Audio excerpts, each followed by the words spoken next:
Hello? Hello? Okay. Chapter 8 Regression. Regression lives on, not because of the un- unavailability of a better opinion. Chapter 8 Regression. Regression lives on, not because of the unavailability of a better option, but because of the inertia and fear. Ever skeptic. The last chapter explored fixation and how the eyes pause and fixate on words when reading. This chapter examines regression, which is similar to fixation, but instead of stopping to look at words you are reading, you stop to go back to words you've already read. So, regression is the act of reading the same text multiple times. Regression is a common behavior with many readers regularly going back to passages they have already read. They may go back either to pick up missed words or to make sure that their understanding is clear. Whatever the reason, studies show that people spend as much as one third of their time reading what they've already read. Based on this statistic, it is easy to see why regression is counterproductive. First, as the word implies, reading speed regresses. It is like talking, sorry, it is like taking two steps forward and one step back. And when revisiting an entire page or chapter, it's the equivalent of several steps back. Regression also reduces comprehension. Our minds take meaning from what we just read to help us understand what we are about to read. By skipping back to a previous sentence, paragraph, or section, we can't help but lose track of the point that was made. So, after regressing, you may have forgotten what you just read, making it difficult to understand what you are about to read.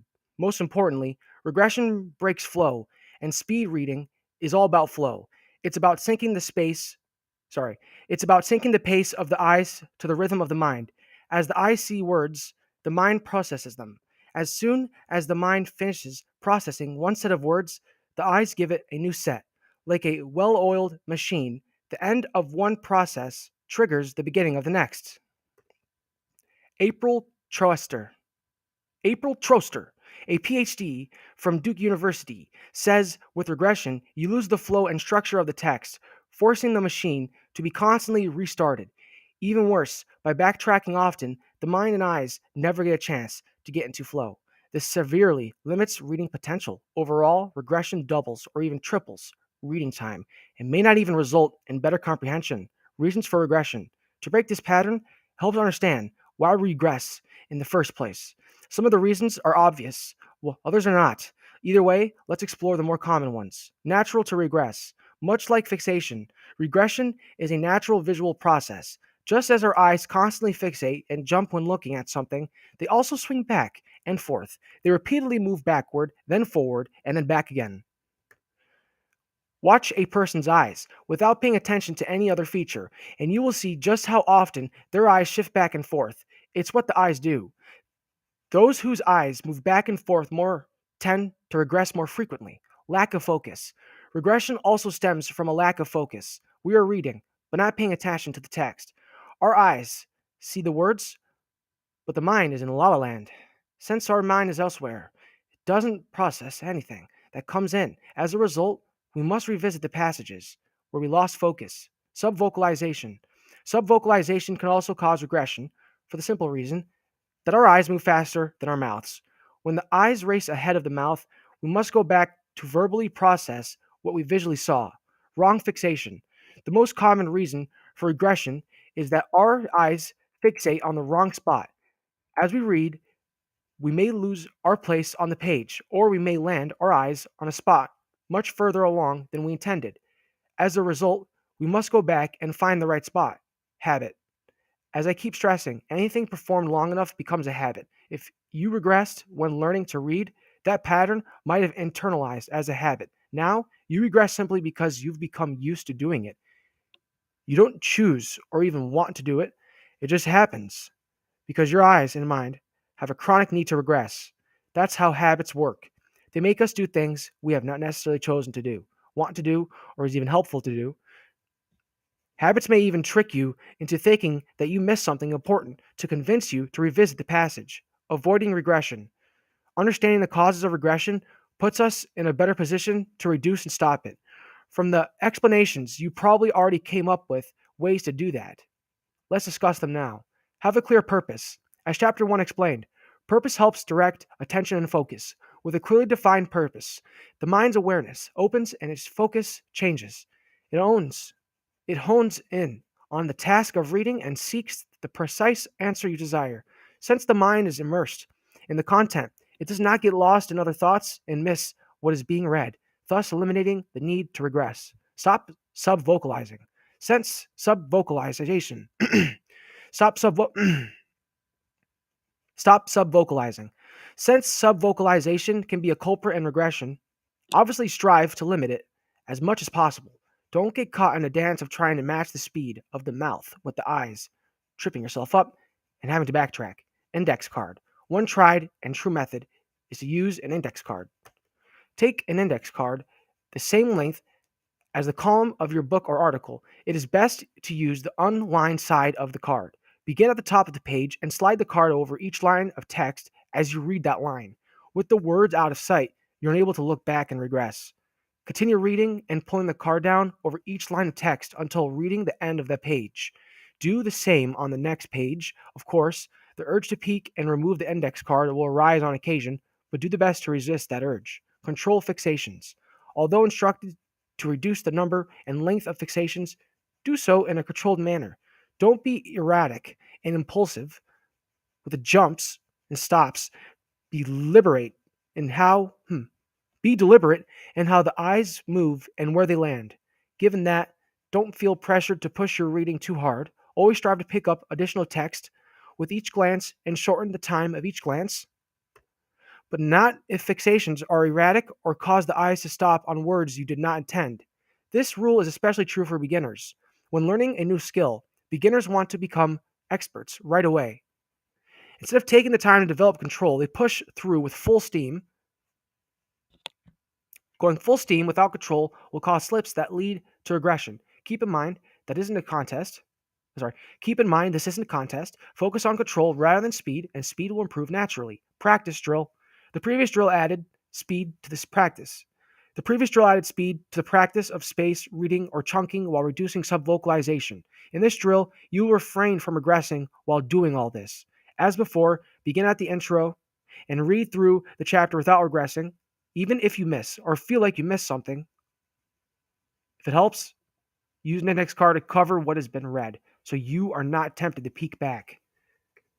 Don't worry if you fail to grasp the content. The point right now is to change the urge to regress. You will learn to comprehend more than you've ever imagined by pushing yourself to move forward. With this drill, you may notice that you regress considerably more than you thought.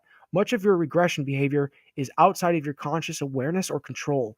Without realizing, you probably regressed a great deal while applying the drills in earlier chapters. Being aware of the behavior will make it easier to overcome. At times, the initial urge to regress may be easy to resist, though as you forge ahead, it grows stronger. The urge may grow so strong that it becomes a distraction to reading. You won't be able to concentrate because an irritating sensation to revisit a particular section will push you to think something important is being missed. This urge will consistently annoy you to go back. On occasion, that urge may be so overpowering that it makes you lose interest or give up trying to read further.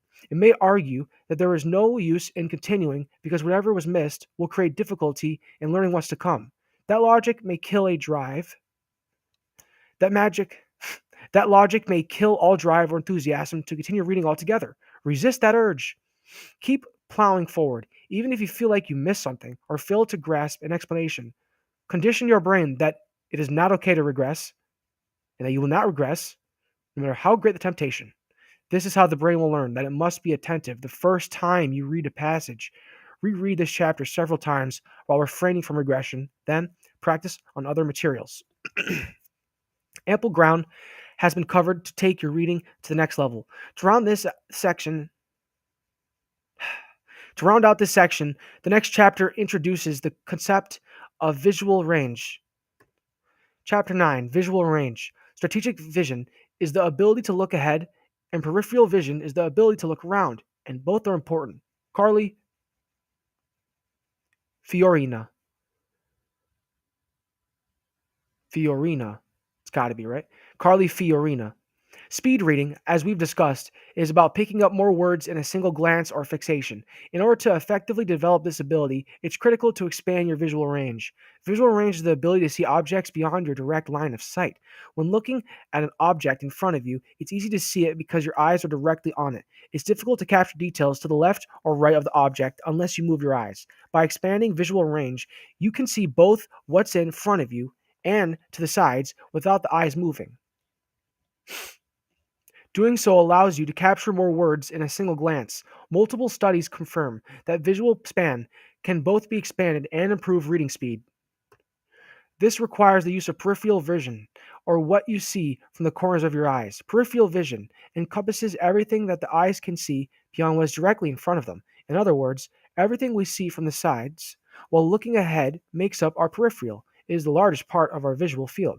Peripheral awareness is important because it gives us the ability to react to what's happening around us, not just what's in front. When driving, for example, your peripheral pays attention to the movement of cars on the left and right so that you can focus straight ahead. When walking down a hallway, your peripheral stays on guard for anyone who might unexpectedly rush out of a door that you are passing. In both cases, peripheral vision helps avoid collisions. You use peripherals more often than you might think. Whenever you try to look at someone without them knowing, you are using peripheral vision. When playing team sports such as basketball or football, you engage them to keep track of the players on the field and what they are doing at any given moment. Although we naturally engage peripheral vision in these activities, we rarely engage it while reading. This is especially true when we've been reading in the same manner for our entire life. Using peripheral vision is a great way to enhance reading. In addition to seeing the words directly in front, you can also see words from the corners of the eyes.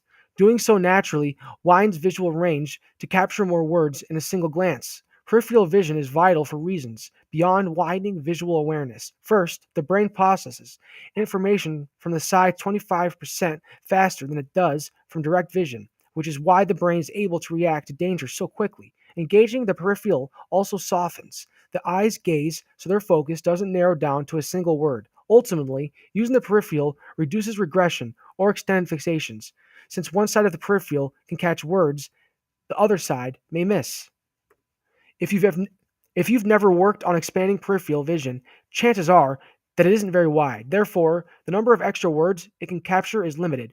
If that's the case, in addition to training yourself to use the peripheral while reading, you also want to widen it, expanding visual range. This chapter will both train and widen your peripheral field. Through the following 6 exercises, you will become comfortable using your peripheral while gradually expanding it. Exercise 1, Sticks and Straw. For this exercise, grab a straw and 2 toothpicks. Begin by placing the straw horizontally on a desk or table 1 foot from your eyes. Now, hold 1 toothpick in each hand, and as you stare at the center of the straw, insert the toothpick simultaneously into the ends of the straw, 1 toothpick through each end. When doing this, look directly at the center of the straw. Don't move the eyes to either the right or the left. Instead, use your peripheral vision to see both ends. Challenge yourself by inserting both toothpicks into the ends of the straw at the same time. Working on one straw end at a time will not engage or stretch peripheral vision. Exercise 2, Off the Wall. This exercise requires a ball that fits to one hand, such as a tennis racket or bouncy ball. Stand in front of a wall and choose a spot just above eye level. With one hand, bounce the ball off that spot on the wall and catch it with the other hand. Then, bounce it off the wall back into the first hand. Repeat this action over and over. When tossing the ball, don't take your eyes off that spot in front of you. Instead, use your peripheral vision to both throw and catch the ball. That is, look straight ahead as you use peripheral vision to follow the ball, leaving one hand and bouncing off the wall to arrive in the other. Be patient, as it will take a few attempts to develop the necessary hand-eye coordination. If this becomes too easy, take it up a level. Instead of throwing the ball at the wall, throw it over your head from one hand to the other. At a certain point, the ball will leave your peripheral range, which will challenge your peripheral to track the speed of the ball so it can predict when it will come back down. Exercise 3, Open your awareness. This exercise does not require the use of physical props. Instead, choose a target at eye level where you can comfortably rest your gaze. If you are inside, look at the wall or a picture in front of you. If outside, pick a tree or street sign in the distance. Wherever you choose to look, hold your gaze and eyes there. Now, without moving the eyes, gradually begin to notice things to your right and left. Continue to stare at the target while paying careful attention to more and more details in your peripheral range. This exercise can be done almost anywhere, anytime. For example, while sitting at a desk, gaze directly at the center of the computer screen and take note of everything the peripheries everything the peripheries see on and around your desk. If on a bus, choose a point of focus and note the number of people on board where they are sitting and what they are wearing, in addition to observing the windows, seats, and advertisements. The exercise can even be done while walking down the street. Use peripheral sight to notice features of buildings and people that you pass. Exercise 4.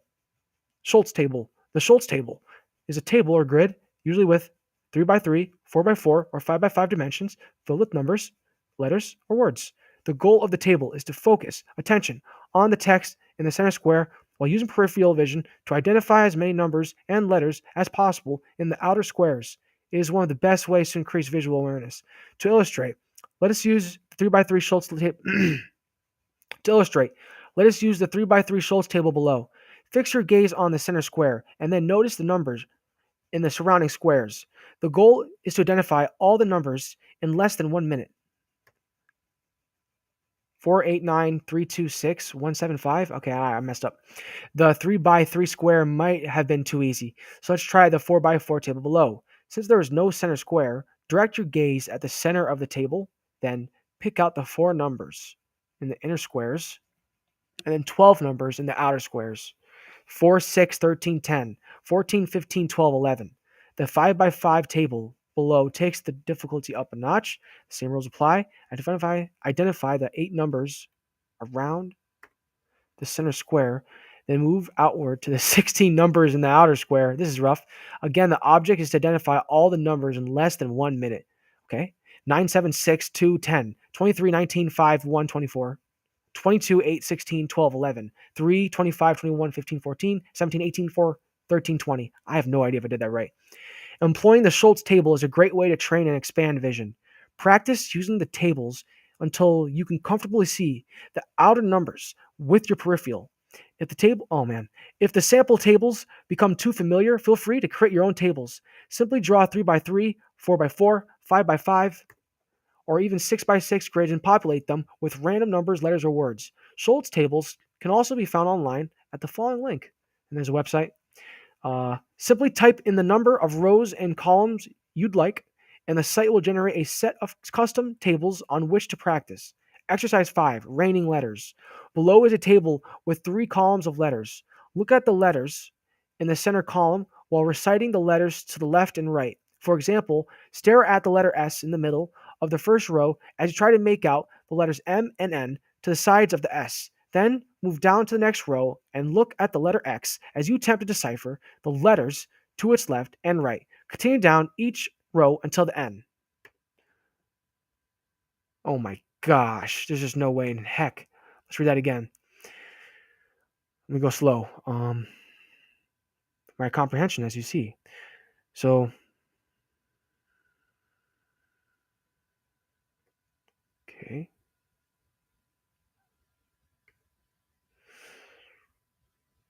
For example, stare at the letter S in the middle of the first row as you try to make out the letters M and N to the sides of the S. Okay, for example, stare at the letter S in the middle. Okay. Stare at the letter S in the middle. Where is this thing? Stare at the letter S in the middle of the first row as you try to make out the letters M and N. S, M, N. Oh, I see. Okay.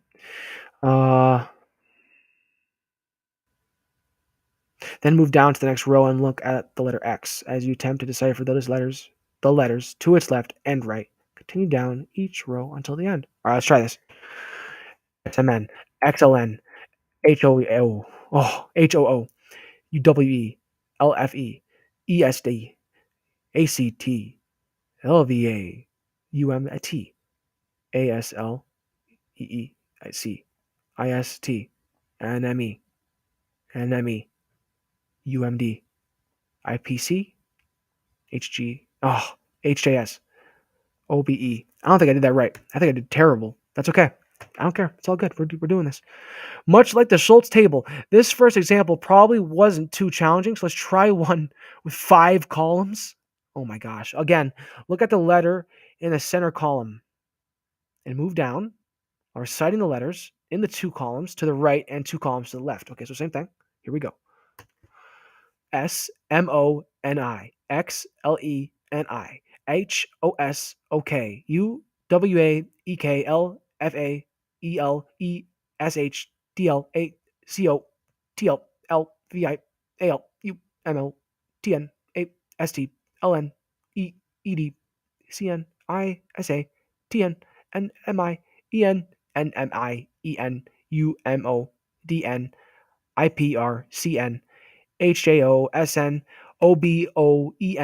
Still not challenging enough?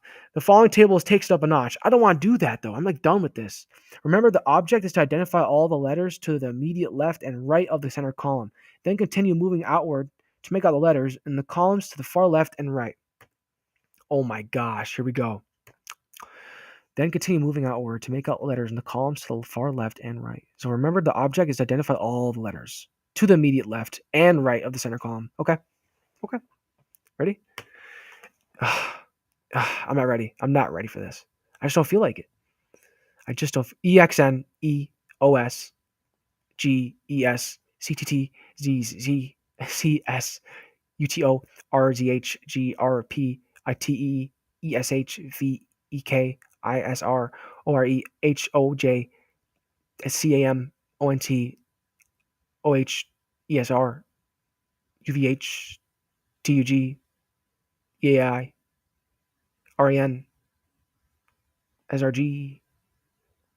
Oh my gosh. IRR, RIN, TRG, TON, ITE, CIG, ETA, LOX, TLC, NEK, HES, BHC, ICU, HMJ, and HC, JAI, LRY, DLB, NEN, RNE, TRA, ECT, LLN, MLA, ND, oh no, NOO, SNR, WST, EDO, WAR, Z, WSIVL. Okay, that's it. We did it. Exercise 6. They got us. They did a good job. That was hard. Exercise 6. Center text. Now that you're comfortable using your peripheral vision, let's begin using it on written material. Below is a poem by W.B. Yeats with a vertical line drawn down the middle. Aim focus on the vertical line.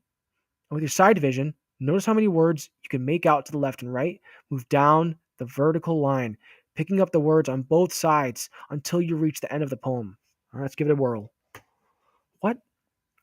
The water, pond, rings, creatures, a twilight, lover, the air, water, build, someday. That's funny. If this is your first attempt at applying peripheral vision toward reading, you might only see one word to the left and right, and likely they will be blurry. That's okay. Don't let that stop you from continuing down the poem and grabbing what you can.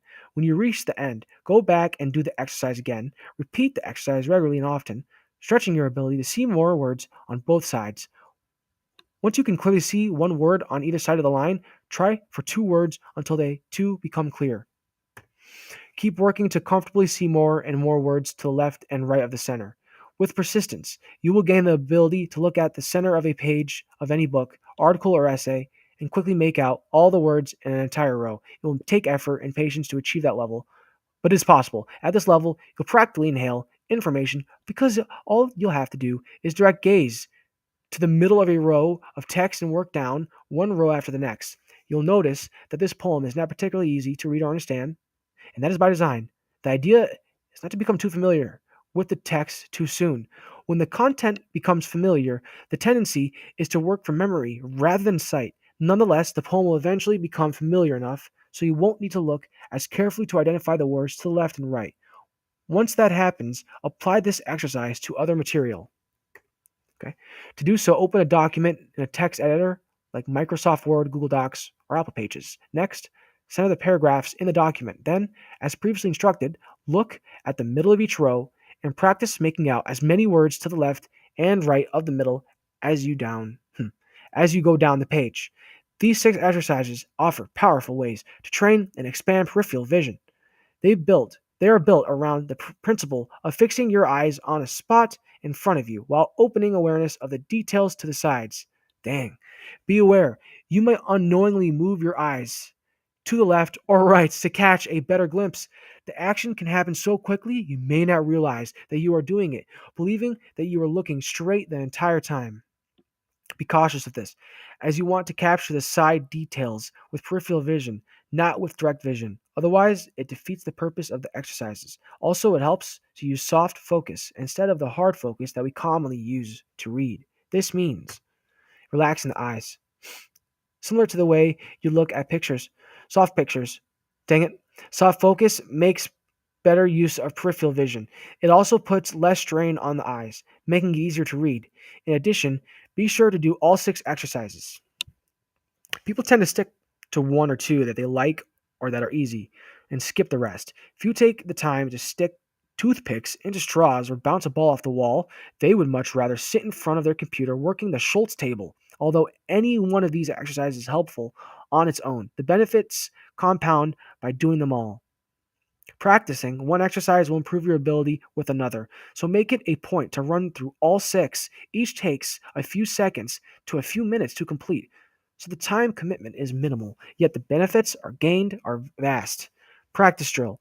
Before starting any drills, practice these 6 exercises several times to get comfortable using and expanding your peripheral vision. The drills have more impact after going a few rounds with them. As your visual range begins to expand, apply it to a reread of this chapter.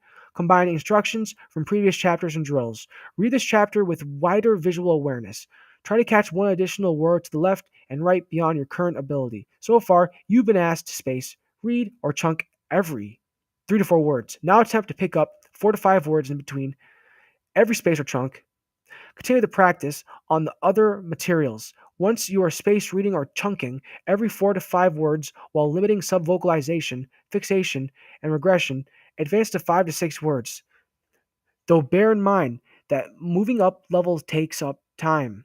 Though bear in mind that moving up levels take man, this is ridiculous. Though bear in mind that moving up levels takes time, effort, persistence, and practice.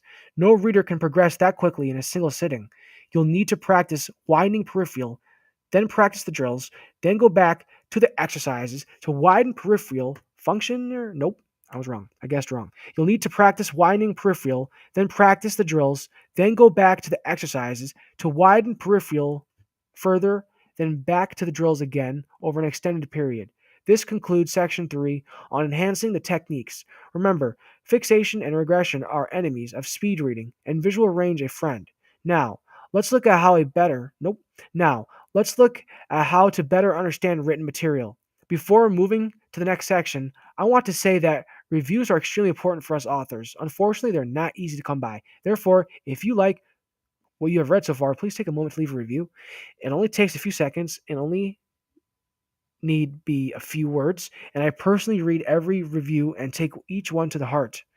To leave a review, simply 1. Click this link, 2. Scroll down to the reviews and click write a review, 3. Write a few words. Doing so will allow me to keep writing great content for you. Okay.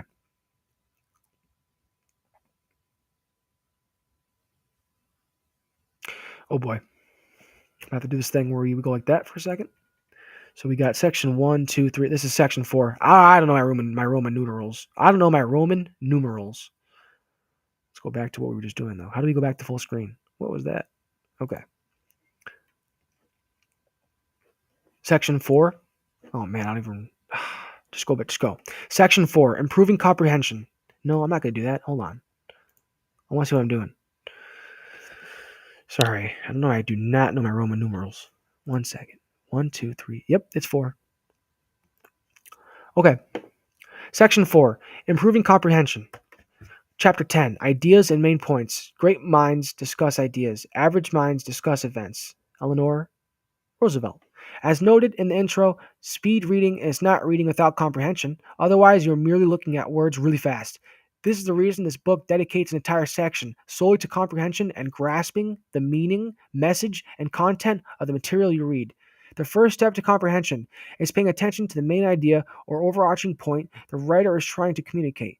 That is, it's one thing to make sense of a single sentence or paragraph, but quite another to grasp the overall message of a passage. Paying attention only to details, such as facts, dates, and descriptions, without giving thought to the main points, can lead to missing crucial information essential for understanding and memory. While studying history, for example, you might read about the Battle of Stalingrad and be oblivious to the country or war to which it relates.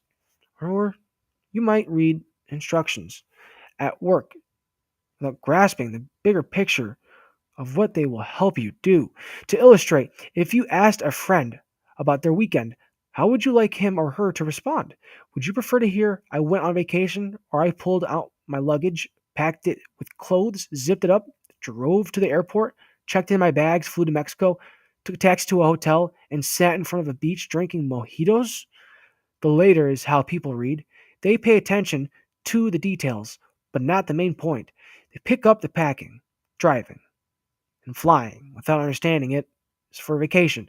The main point is vacation. The rest are details. If you don't grasp the main point, you will get lost in the details. To illustrate further, think back to chapter 7, which discussed the eye's need to stop and fixate to focus. The explanation was not provided to show off the amazing features of the eyes, but instead to illustrate the effects of fixation on reading speed and comprehension. The main point of the chapter was to explain how reducing the number and duration of fixations can improve reading.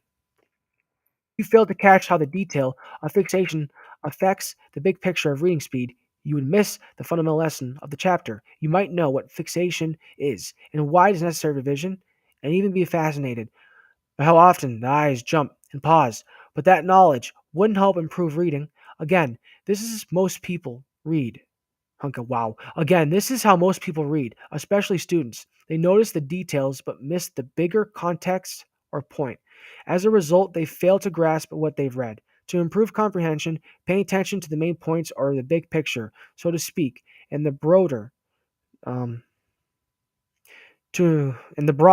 context. When sifting through a lot of details, take an occasional step back to identify how these details relate to the overall message the author is trying to communicate. Most books, especially academic ones, are written with main points in mind, so it should not be difficult to identify them. Sometimes it's as simple as asking, what is the point of this sentence, paragraph, or passage? This does not mean that main points are more important than details. Both matter. If your friend says she went on vacation, you naturally want to know more. On the other hand, if she simply recites a bunch of activities without explaining that they were for a vacation, you'd either be really confused or think she lost her mind. An excellent way to recognize the main points is to recognize the levels embedded in any written composition.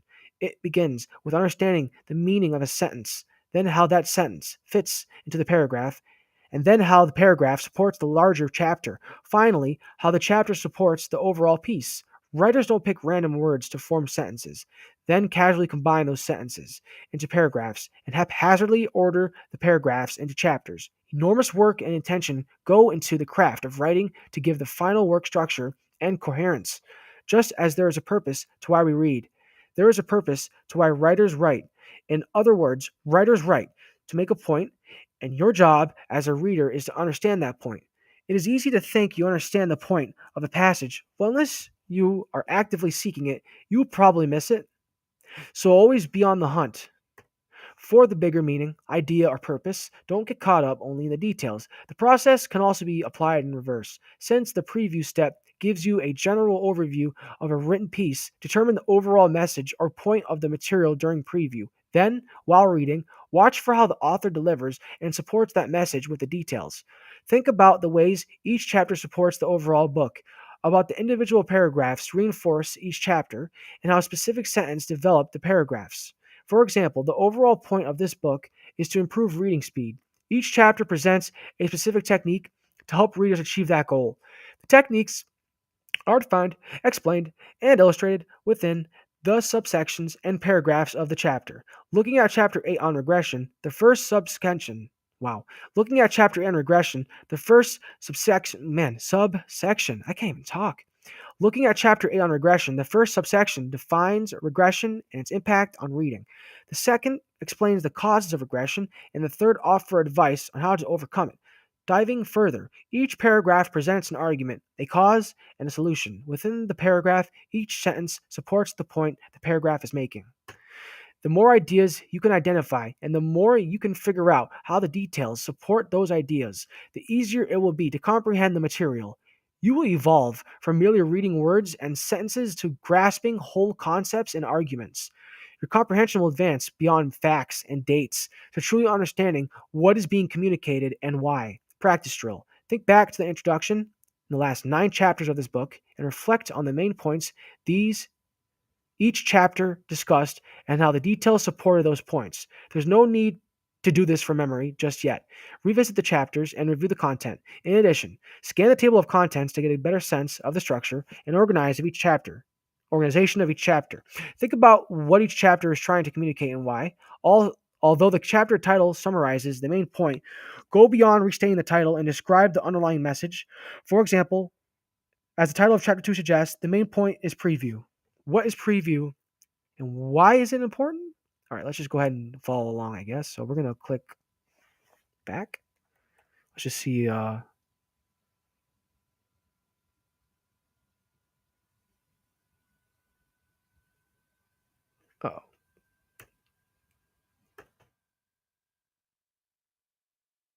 here we're good.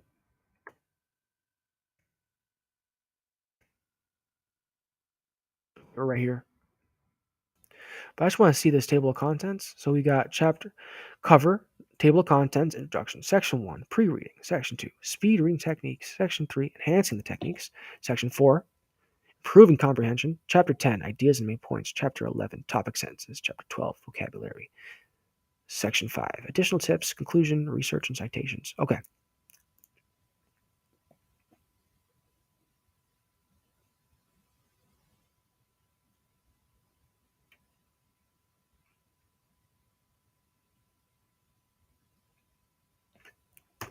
Each chapter also offers an assortment of details, such as examples, illustrations, stories, illustrations, and exercises to support the points. Think about what these details aspire to communicate. They are not there by accident. For example, what was the point of the lengthy explanation in Chapter 2 of why humans make mistakes, or the story of my friend and Belize? Those stories weren't included for entertainment. How do they support the overall topic of preview? Again, if you focus only on the details of the story, you might miss the underlying purpose or argument. We all fall into this trap. It is easy to be captivated by a fascinating fact and settle on that as the main point. Anytime you find yourself captivated by a fact, know there is something bigger to it. After reviewing the chapters in this book, find the main points in the sample materials. If you've been doing the drills in the previous chapters, you should have them multiple times by now. Should have read them multiple times by now. Think about what the writer of each piece wishes to share. Mining for main points, transitions nicely. Mining for main points, mining for main points. Jeez. Sorry, guys. I know this book tells me not to regress. I'm looking up what that word means, though, because if I don't know, if I'm not trying to like say the word wrong. What does that look like to you? Mining, right? Mining. It's got to be, right? Shoot. I know mining is like M-I-N-E, though, so I don't like that. Or I know mine is spelled with an E. Let me look this up, because I don't know what that is. Mining. Mining.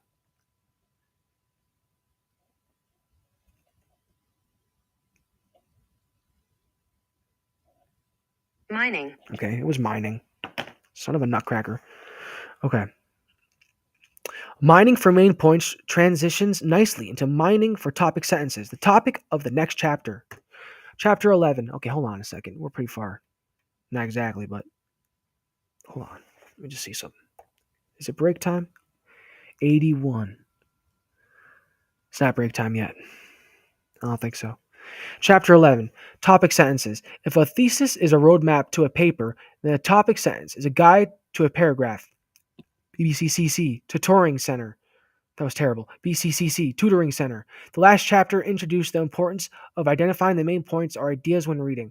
It also provided 2 ways to identify those points. This chapter will provide another way to do that, which involves recognizing the principle, thought, or purpose of a paragraph. As you know, a paragraph is a group of sentences that discuss one idea. The idea can describe a place, detail, a character, illustrate a process, or reveal information about an event. It can also argue or explain a point or help develop an argument or point. Paragraphs are the fundamental unit of all writing. They are the building blocks, much like bricks to a house, which hold together a piece of writing. An idea in one paragraph leads to an idea in the next, and so on, until the reader comes to understand the big picture the writing is trying to convey. Since each paragraph discussion Since each paragraph discusses a distinct idea, helps to locate that idea in each paragraph. The way to do this is to identify the topic sentence, the sentence that clearly states the idea. To understand what a topic sentence is, how to find it, it helps to understand the formal structure of a paragraph. Structure of paragraph. In formal writing, paragraphs consist of three parts: topic sentence, supporting sentences, and concluding sentence. Topic sentence. As mentioned, the topic sentence presents the paragraph's idea. It acts as the introduction that tells the reader what the rest of the paragraph will be about. The topic sentence also holds facts and details together. When a writer presents a series of facts or descriptions, they are grouped together and summarized with a topic sentence. Supporting sentences. As the name suggests, supporting sentences support the topic sentence.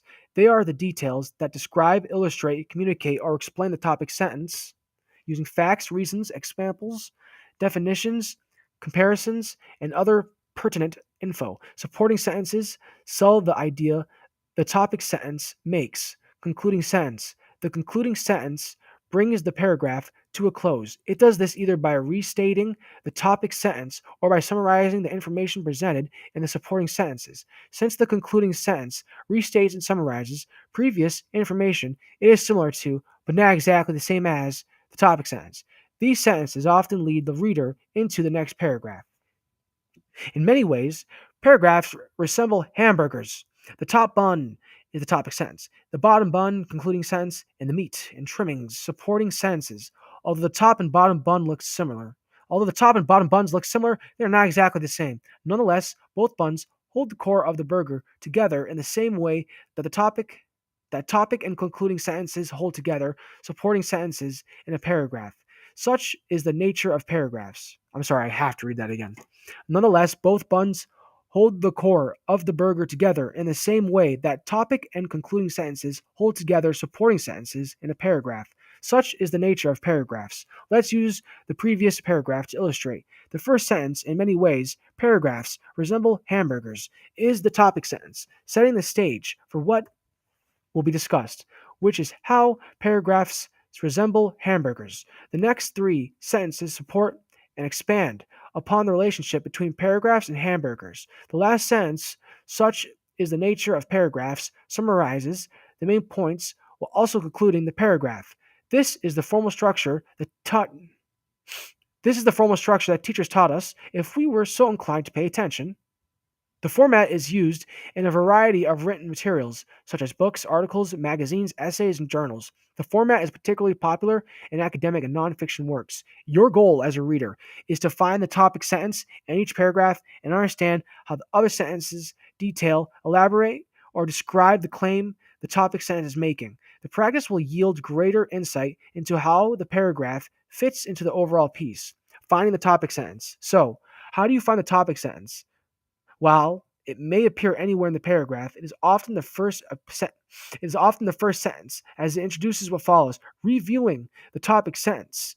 In the previous example, in many ways, paragraphs resemble hamburgers. You'll notice it is the first sentence. In fact, the majority of the topic sentences in this book are the first sentences of their respective paragraphs. Also, topic sentences tend to be short and general, with limited content. That is because they use supporting sentences to provide the necessary details. By reviewing the topic sentences in this book, you will notice that they are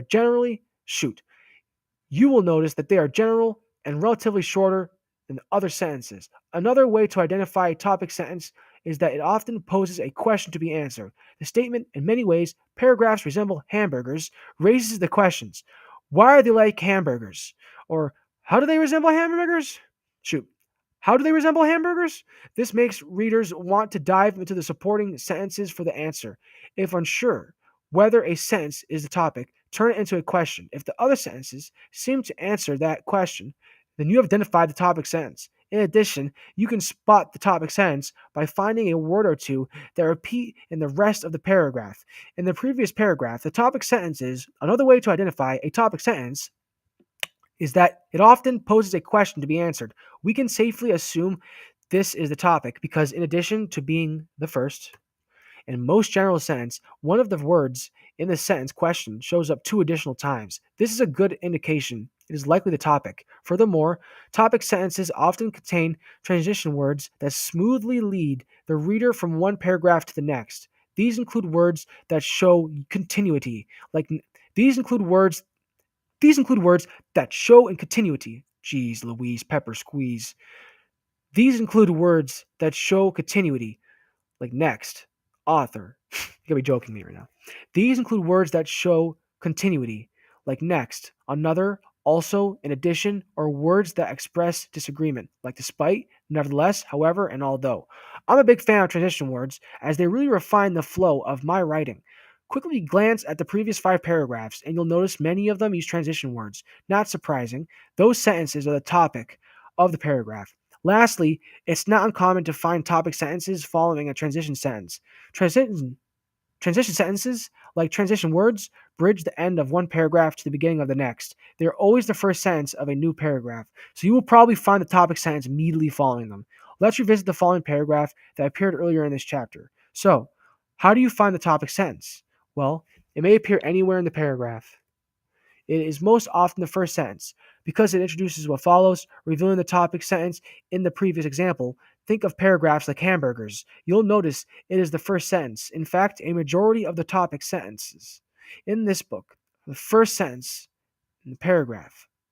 Although the first sentence in this example may seem like a topic sentence, it is merely a transition sentence that smoothly transitions the reader from the previous paragraph. The sentence that follows is the true topic as it introduces the main thought. As if you notice, it has the word first, which shows up several times throughout the passage. This increases the likelihood that the sentence is the topic. You don't see words. You don't see the words in the transition sentence like find repeated in the passage. Although a topic sentence often appears at the beginning of a paragraph, it can show up elsewhere. It can appear as the second. It can appear as the second, third, and occasionally even as the final. When it comes last, oh come on, get that out of there. When it comes last, the supporting sentences develop arguments and examples that I don't know where it was. So, although a topic sentence often appears at the beginning of a paragraph, it could show up elsewhere. It can appear as the second, third, and occasionally even as the final. When it comes last, the supporting sentences develop arguments and examples that build to the main idea announced at the end. Again, your goal when reading is to be on the hunt for the topic sentence.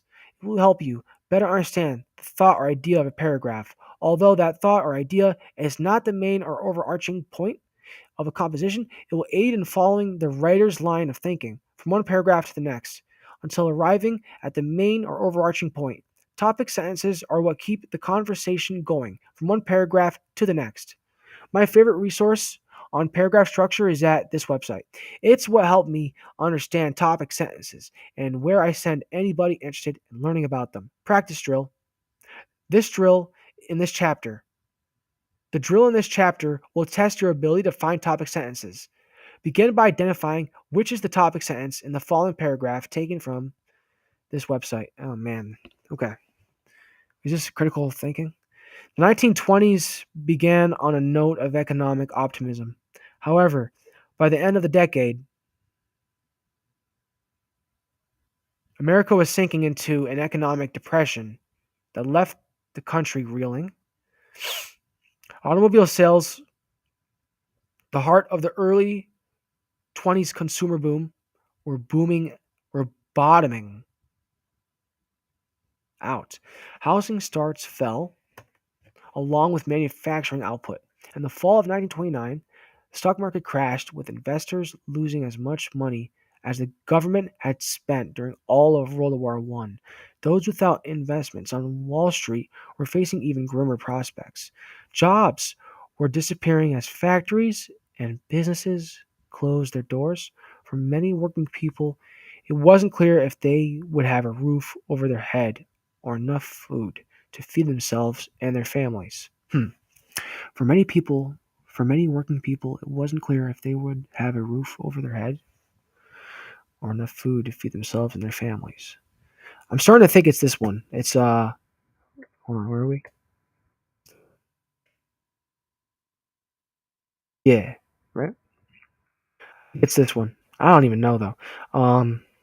In the fall of 1920, the stock market crashed. Hold on, let's see again. In the fall of 1929, the stock market crashed, with investors losing as much money as the government had spent during all of the during all of World War One. In the fall of 1929, the stock market crashed, with investors losing as much. I like that. Hold on. Go back a page. Again, it's got to be that, right? The 1920s began with a note of economic optimism, optimism. However, by the end of the decade, America was sinking into economic depression that left the country reeling. I think it's this. This is my guess. Right here. This is the topic sentence. In the fall of 1929, the stock market crashed, with investors losing as much money as the government had spent during all of World War One. But I don't know. Let's find out if I'm right. That's just a guess. It's just a hunch. Let's see. Although the first sentence seems like it could be the topic sentence, it is only a transition sentence that paves the way for sentence two, the true topic. Shoot, I was wrong. Sentence one discusses the high point of the early 20s, but that discussion doesn't continue. Sentence two talks about the country reeling, and that reeling is described in the remaining sentences. The second sentence also uses the phrase economic depression, and although the other sentences don't repeat those specific words, they use similar ones, such as bottoming out, fell, crashed, and losing, all words associated with economic depression. You may also have noticed that the second sentence begins with the transition word. However, given all this, it's safe to assume that this is the topic of the paragraph.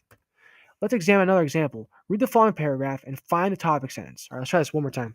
The rules of conduct during an examination are clear. No books, calculators, or papers are allowed in the test room. Proctors will not allow anyone with such items to take the test. Anyone caught cheating will be asked to leave the room. His or her test sheet will be taken. The incident will be reported to proper authority. At the end of the test period, all materials will be returned to the proctor. Failure to abide by these rules will result in a failing grade for this test. Okay, let's see. Let's see. The rules of conduct during the examination are clear. No books, no calculators. So no books, calculators, or papers are allowed in the test room. Proctors will not allow anyone with such items to take the test. Wow, this is hard. Hold on. Read the following paragraph and find the topic sentence. The rules of conduct during an examination are clear. No books. Hmm. No books, calculators, or papers are allowed in the test room. Proctors will not allow anyone with such items to take the test. Anyone caught cheating will be asked to leave the room. The incident will be reported to the proper. Wait a minute. No. The incident will be reported to proper authority. That's ridiculous. No, I understand where they're coming from, but maybe I don't know. Maybe this is it. I doubt it though. The incident will be reported to the proper authority. At the end of the test period, all materials. Oh, I see what's happening. I thought they were calling the police on these guys. So that's what happened in my mind. At the end of the test period, all materials will be returned to the proctor. Failure to abide by these rules will result in a failing grade for this test. Hold on.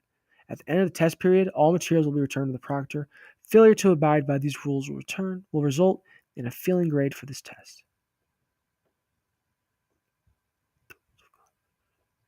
It's so tricky because this looks like it's it, but it's not. Hold on. It's so tricky. This is tricky. At the end of the test period, all materials will be returned to the proctor. There's no way that's a topic sentence. Like, come on. At the end of the test period, all materials will be returned to the proctor. Hold on. That could be it. The rules of conduct during examination are clear. At the end of the test period, all materials will be returned to the proctor. No books. What if you read it that way? You know what I mean? No books, calculators, or papers are allowed in the test room. Proctors will not allow anyone with such items to take the test. Okay? At the end of the test period, all materials will be returned to the proctor. Okay? Proctors will not allow anyone with such items to take the test. Anyone caught cheating will be asked to leave this room. Will be asked to leave the room. His or her test sheet will be taken. The incident will be reported to the proper authority. At the end of the test period, all materials will be returned to the proctor. Failure to abide by these rules will result in a failing grade for this test. The result of conduct during an examination are clear. Failure to abide by these rules will result in a failing grade for this test.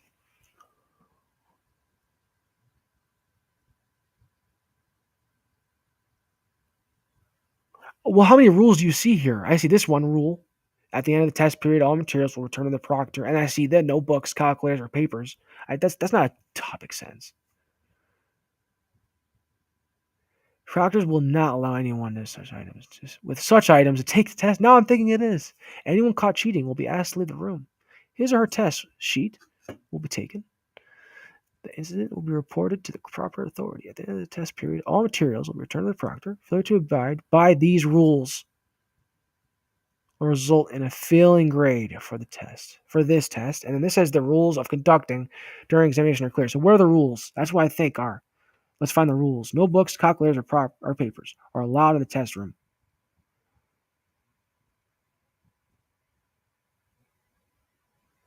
I think that's it. I think this is it. No books, calculators, or papers are allowed. It's the same thing as last time. That wouldn't be possible, though. There's no way they just, did that to us. We're going to find out, though. The first sentence is the topic of the paragraph. So I already messed up. Great. I did all that for nothing. Great. Although no major words from the first sentence are repeated, we see variations of the word examination or words related to exams, such as test, cheating, test, sheet, and proctor. The conclusion effectively restates the first sentence and summarizes the paragraph about following the rules. Let's look at a longer and more difficult example. Okay, we're gonna get one more shot. Whenever a dictionary gets revised, the editors have to select those words worthy of making its pages. Sometimes that decision is difficult. Oh my gosh, this is actually one whole thing. Ready? Okay, let's do it. Whenever a dictionary gets revised, the editors have to select those words worthy of making its pages. Sometimes that decision is difficult because it's just not clear which words have entered the English language long term and which ones reflect momentary fads that will be gone in a year or two, along with the words that describe them. The following words, though, don't fall into that iffy category. They seem to be keepers, deserving of an entry in any comprehensive or complete dictionary. The word telenovelas, for instance, refers to the Spanish version of soap operas. Given the popularity of this particular entertainment form, room for it will have to made. Really? Given the popularity for this particular entertainment form, room for it will have to made in the T section of every desk. He must be outsmarting me, if anything. Given the popularity of this particular entertainment form, room for it will have to made in the T section of every desk dictionary. Oh my god, this is so hard to read. Given the popularity of this particular entertainment form, room for it will have to be made in the T section of every desk dictionary. The same is true for Bollywood, the name given to movies made in Bombay,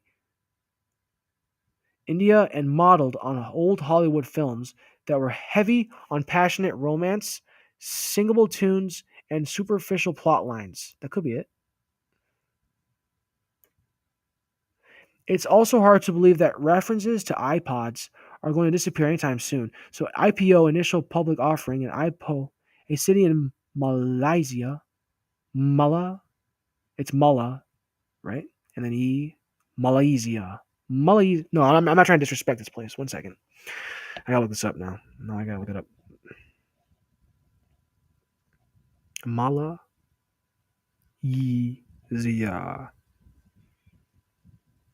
Malaysia. What? Malaysia? I've heard of that. How do I not know how to say these things? I'm so confused. Okay. It's also hard to believe that references to iPods are going to disappear anytime soon. So IPO, initial public offering, and Apo, a city in Malaysia, should get ready to make space for new entry. It's also probably true, too, that the word no more, no, GNIN. So Gning. How can I pronounce this one? I don't know how to pronounce it. I'll be honest, you guys. I can't pronounce that. Hold on, I gotta look this up. GN. Ninormous.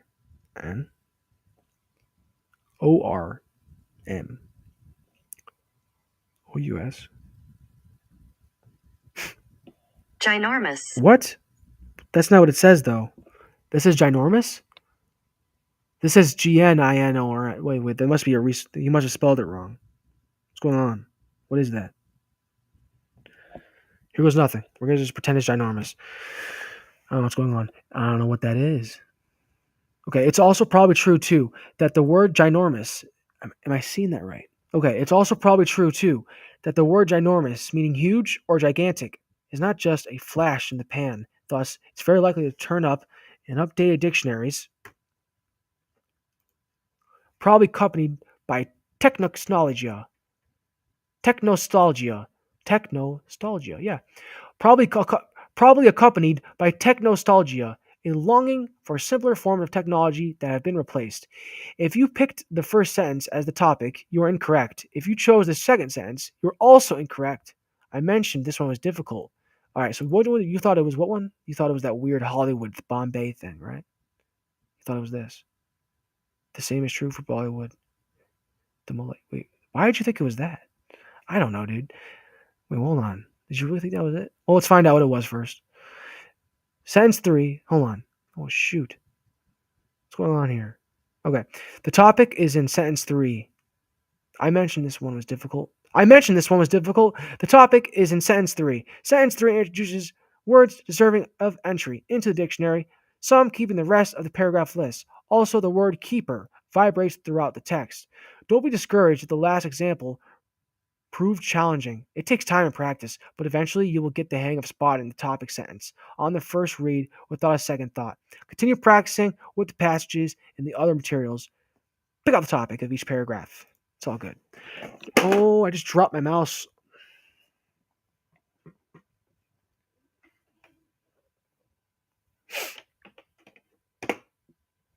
What page are we on? Maybe it's time to take a break.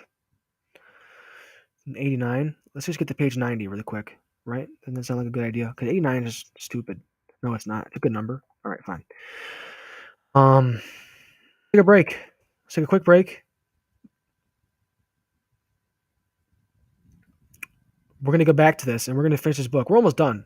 We're literally almost done. We got whatever that is. I'm as you guys can tell, math is not exactly easy for me.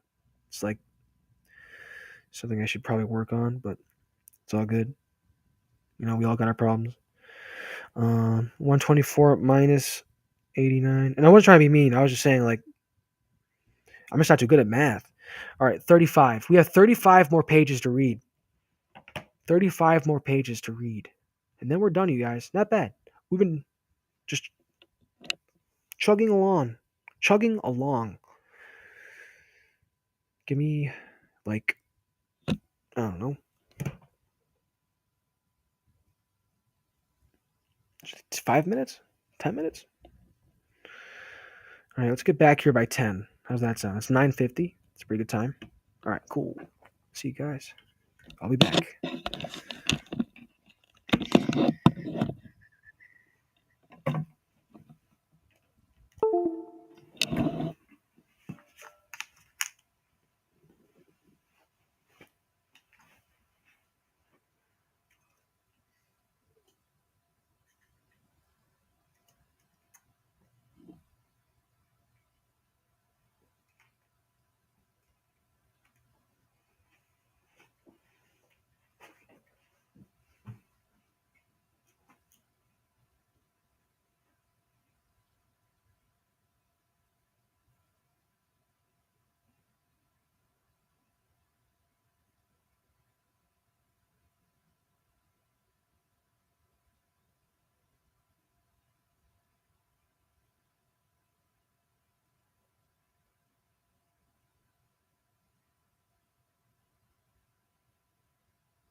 Okay, this should be fun.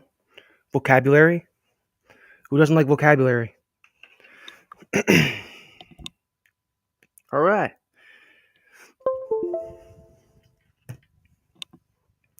Chapter 12. Vocabulary. As vocabulary is reduced, so are the number of feelings you can express, the number of events you can describe, the number of the things you can identify. Sherry S. Tepper. To truly ameliorate the dexterity to subsume written material, one must possess a wieldy argot. Without a Philistine vernacular, it's perverse to elucidate any prose. You would be quixotic to speed read without the aptitude to antithesize. I antithesize. To antithesize the words. Otherwise, it will create a gnawing sense of ennui. Wow, that was insane. Okay, let's just keep going, or should we keep? There's no way whatever. I'll look it up.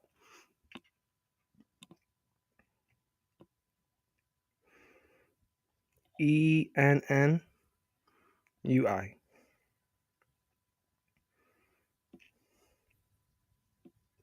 What the? Ennui. Ennui. You know, my teacher used to call me that.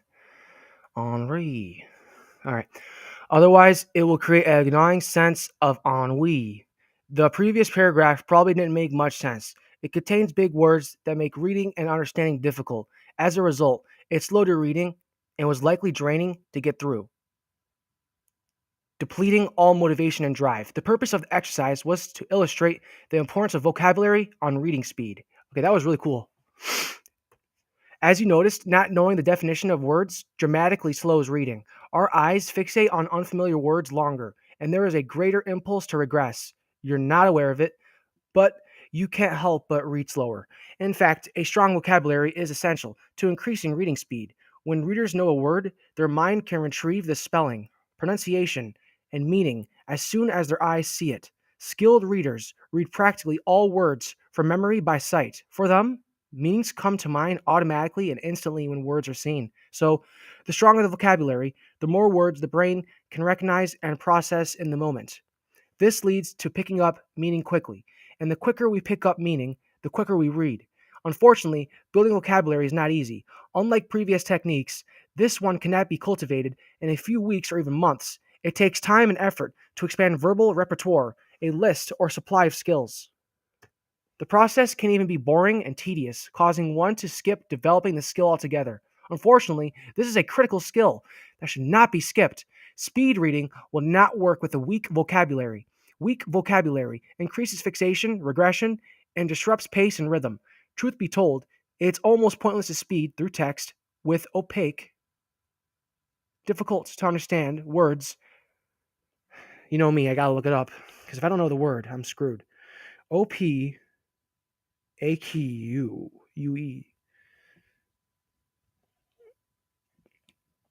Opaque. Opaque. Where are we here? Okay. Truth be told, it's almost pointless to speed through text with opaque, difficult to understand words because even though you could read fast, you wouldn't understand their meaning. It helps to have the basics down first, and that includes vocabulary. Most people shriek, cry, or shout at the thought of fostering this area, thinking it will be tedious or time consuming, not to mention difficult. Many throw in the towel on speed reading, especially those who don't have a strong command of the English language, simply because they feel this is too large a hurdle to overcome. Building vocabulary. Traditional methods, which involve memorizing words in a dictionary, can be tedious, time consuming, and challenging. Fortunately, this chapter doesn't take the traditional approach. Rather, it presents unique and creative ways that take little time and effort. Instead of memorizing a dictionary, these tips expose one to more words in day to day life while naturally engaging the brain to pick up their meaning and context. Circle unfamiliar words. The place to start is with the material you're already reading. Anytime you stumble on an unfamiliar word, circle it and move on. Once the passage is finished, return to the circled words and look up the definition. Then reread the sentence or paragraph with the new definition in mind. Notice how the sentence or paragraph is clearer now that you know its meaning.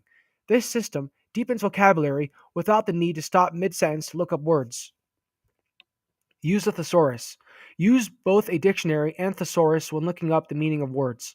Although dictionaries provide the definition, a thesaurus offers synonyms,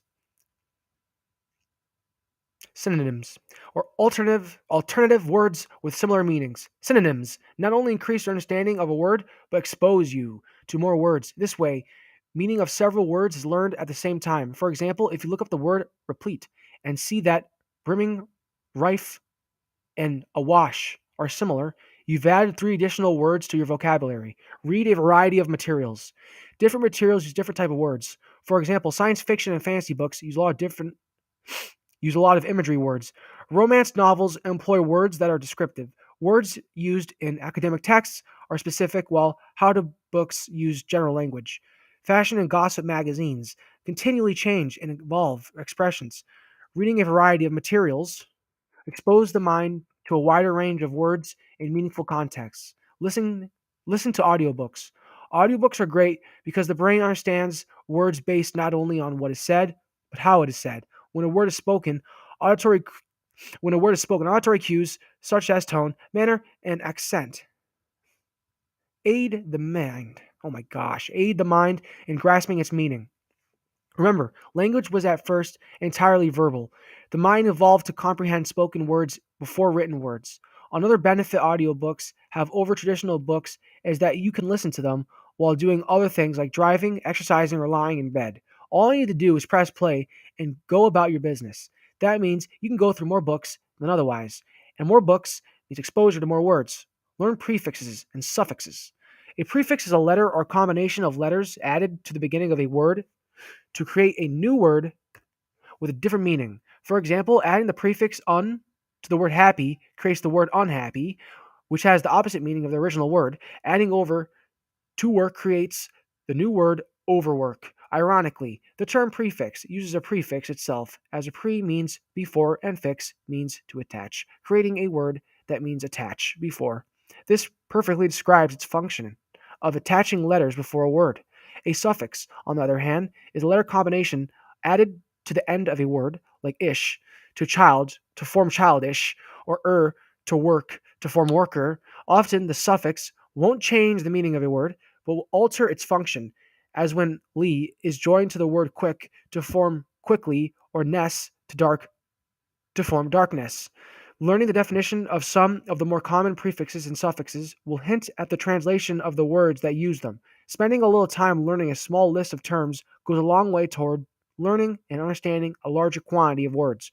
As the chapter on preview alluded, the mind loves to make predictions and is always on the hunt to figure out what something means or to guess what will happen. Prefixes and suffixes help the mind make better predictions. If an unfamiliar word is presented in the correct context, the mind can use the prefix or suffix to accurately guess the meaning without the need to pull out a dictionary. The following two tables list commonly used prefixes and suffixes in the English language. Study and memorize them, and notice how they show up in the words you read. Oh boy, here we go. Should we go over these? Let me just take a quick look. Why not? Prefix acro. Definition high, top. Example acrobat, someone who performs difficult jumping. Acrophobia, fear of heights or high places. Amphi, to both or both sides. Amphibians, animals that live both on land and in water. Amphicentric, centering at both ends. Bi, two. Biannual, twice a year. Bicycle, cycle with two wheels. Bifocal, eyeglasses, lenses with two focal lengths. Biology. Oh, I messed up. Bio, life. Biology, study of life. Biography, written account of a person's life. Centi, 100 or hundredth. Centigrade, temperature scale going from 0 to 100. Centimeter, unit of length measuring 100th of a meter. Centipede, worm like arthropods with 100 legs. Circum, around, surround, all sides. Circumstance, condition surrounding. An event or action. Circumvent, To get around, go around or bypass. Circumnavigate. Circumnavigate. Hold on. Circumnavigate. That's pretty obvious. Circumnavigate. Sail or fly all the way around. Die. 2, twice, double.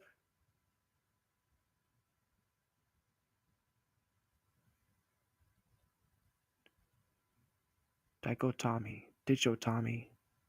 Ditchotomy. I don't know what that is. It's a tough one. Division. I don't know. I'm gonna look it up. I don't know it.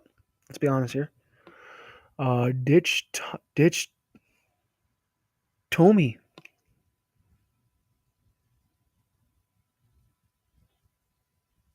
Dichotomy. You gotta be joking me, right? I was way off. Die. 2, twice, double. Dichotomy. Division into 2 opposing parts. Diatomic. Molecules with 2 atoms. Diatomic. Molecules with 2 atoms. Dilemma. Difficult choice between 2 or more options. Dies. No, it's dis? Wait, dyslexia. Yeah. Dis. Abnormal, impaired, difficult, dysfunctional, not operating correctly. Dyslexia. A learning disorder that involves reading. Dystopia. A bad or unpleasant place or state. X. From.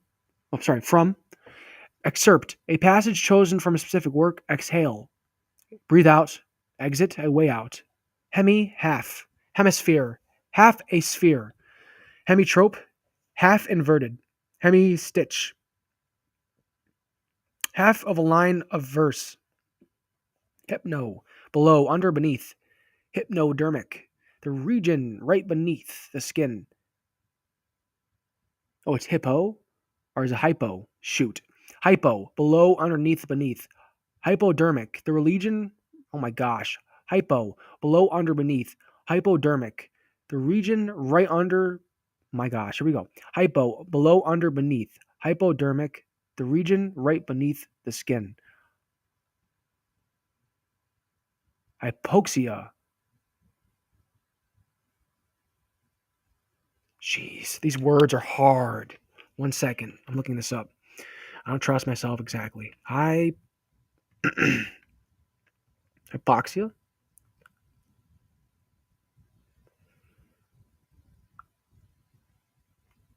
Hypoxia. Yeah, it is hypoxia.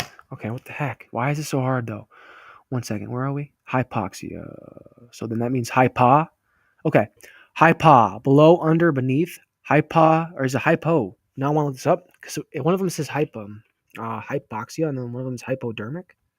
That doesn't make sense though. Why would they put that in the same category? Hypo. Because they're the same spelling.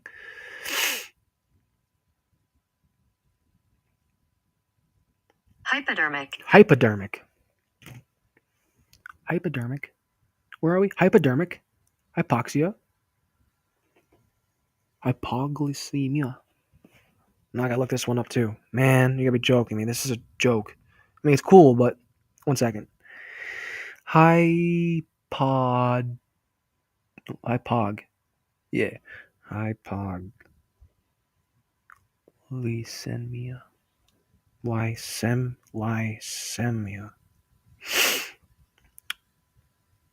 Hypoglycemia. Hypoglycemia. Want to say it again, please? Hypoglycemia. Okay. Sure. Hypoglycemia. Okay, so it is hypo. Hypo. Below, under, beneath. Hypodermic. Dude, these words are so. We're gonna get this down though. It's all good. Hypodermic. Hypoglycemia. Hypodermic. Hypoglycemia. Okay, hypodermic, hypoglycemia. Hypo. I'm below, under, beneath. Dude, how do I forget? I just went over it. I don't even know anymore, dude. Let's just listen. Hypodermic. Hypodermic. Hypoglycemia. Hypoglycemia. Hypodermic.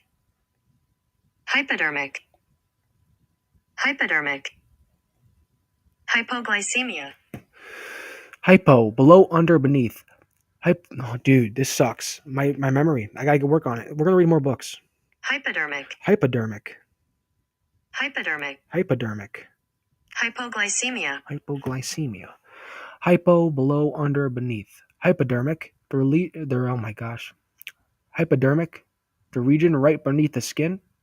Hypoxia, deficiency of oxygen reaching tissue. Hypoglycemia, low blood sugar level. Let's just make sure this is all correct because I don't know what's going on. Hypoglycemia. Hypoglycemia. Hypodermic. Hypodermic. Hypoglycemia. Hypodermic. Hypo, below, under, beneath. Hypodermic, the region right beneath the skin. Hypoxia, deficiency of oxygen reaching tissue. Hypoglycemia, low blood sugar level.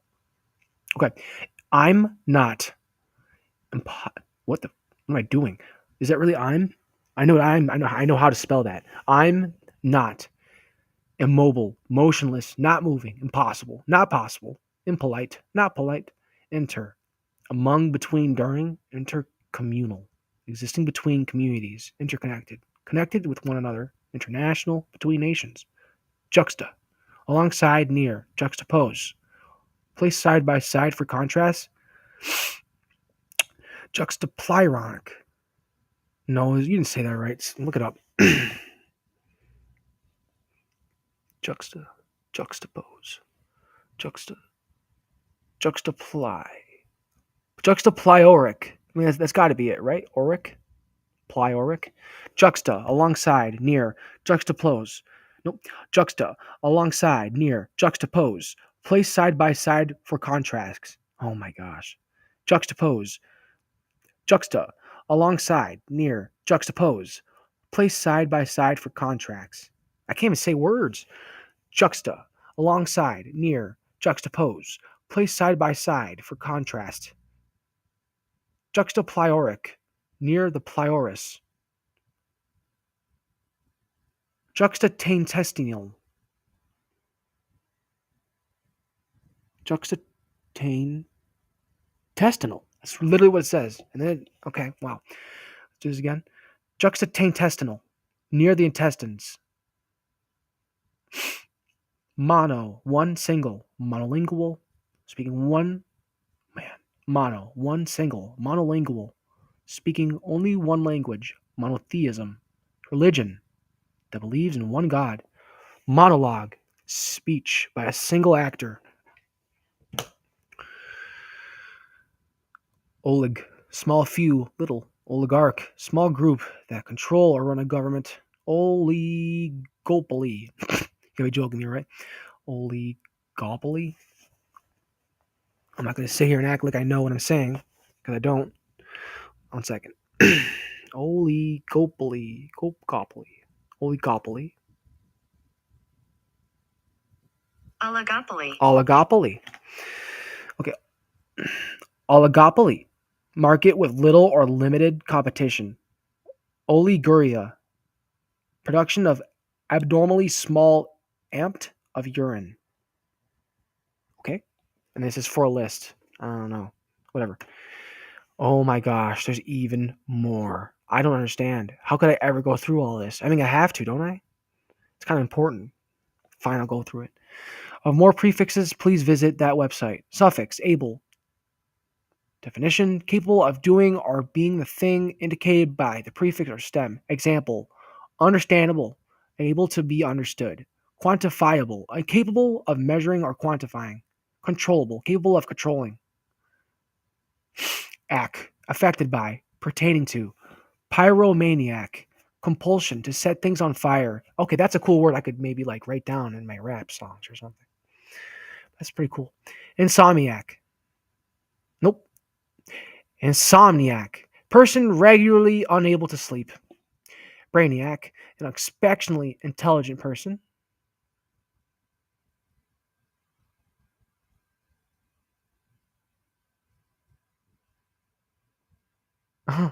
Yeah, like I know what that is.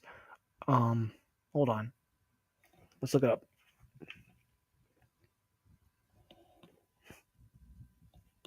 AGOGUGEE. What is it? AGOGUE. AGOGUE. Yes.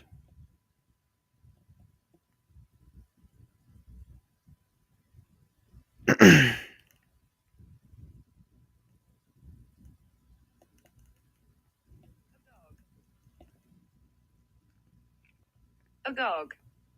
Agog. Agog. To drive, to make flow.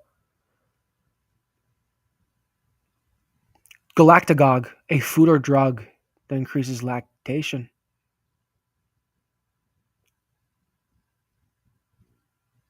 Ptylagogue. Promoting the flow of salvia.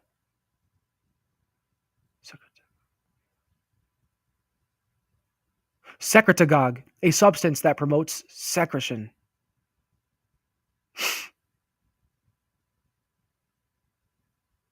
Axius. I don't know what that is either. I don't know these words. They're pretty crazy though. Assi. Oh, I think that has to do with some crazy stuff right there. Asios. Asios. Asios.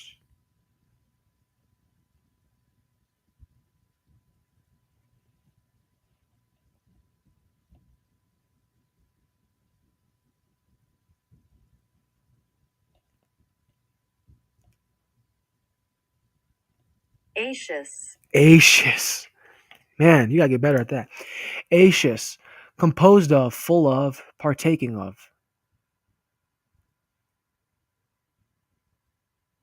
Curvaceous. Having an attractive curved shape.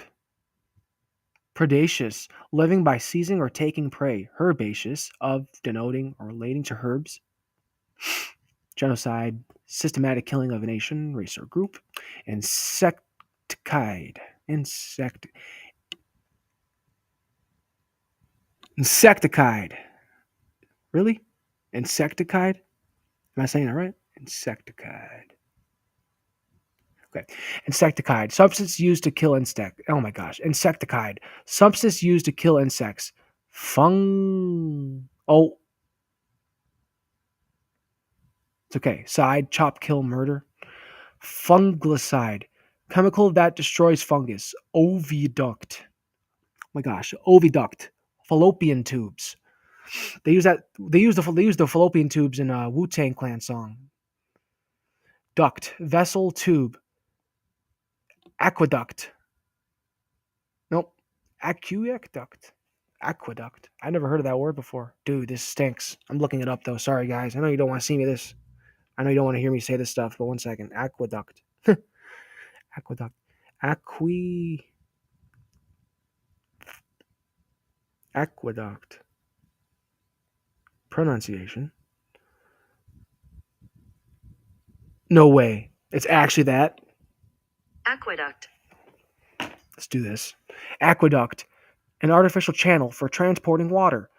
Viaduct. Bridge carrying a road or railroad over a valley.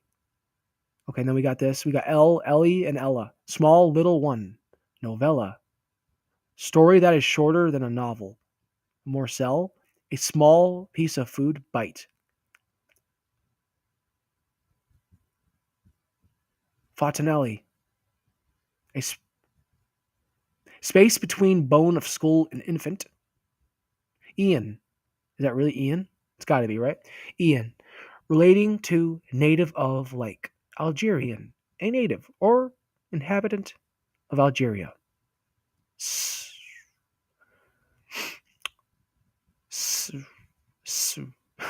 Sarian? I don't want to mess up that thing. One second, let me look this up. Because it could be Saurian, you know? No, I didn't look that up correctly either.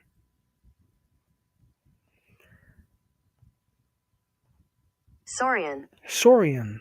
Nice. Okay. Saurian, a lizard-like reptile. Logican. No. No. Logician. Logician? How do I not know this? Logician. Logician. Logician. Logician? Let's look it up because it's a fun word. Logician.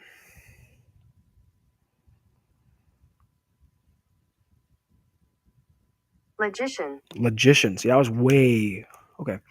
Logician, person who studies or is skilled in logic. S indicates the female gender. Goddess, female god or deity. Lioness, female lion. Temptress, woman who lures or tempts a person. Ath- Aesthetic, pertaining to sensation. Paresthetic, no. Yep. Paresthetic, sensation of pricking, tingling, or creeping. Kins- uh, Kinesthetic. Hold on. Let's look this one up. Kinesthetic. What is this? Is that wait. Is that what it says? Kinesthetic? No, it's kinesthetic. Kinesthetic.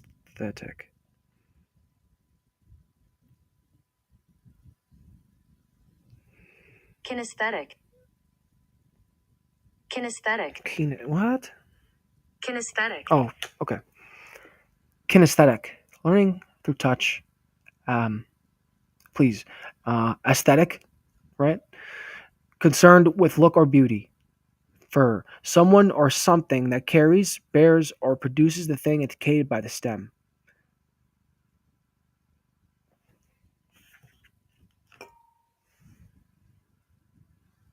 Waterproofer. Make something impenetrable to water. Roofer. Person who constructs or repairs roofs. Fir, right? So it's conifer. That's my guess. Tree that bears cones and evergreen leaves. It's got to be conifer. Let's be honest. Uh, Graphy, relating to writing or written. Stenography, art of writing in shorthand. Calligraphy. Cali. Wait a minute. Call. Calligraphy. Artist or stylist. Artist? No, it's not even it, dude. Artistic or stylized handwriting or lettering. Typography. Arranging written material for printing. IA.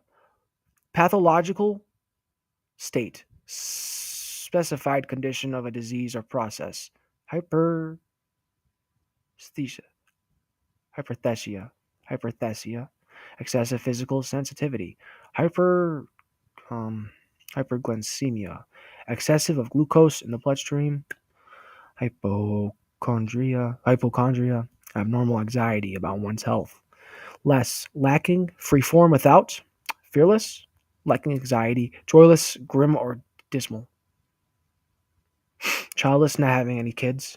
For a list of more suffixes, please visit that website. Okay, we're done. Talk to people with strong vocabulary. That was insane. I kind of want to stop for a second. How much time do I have? I have like an hour.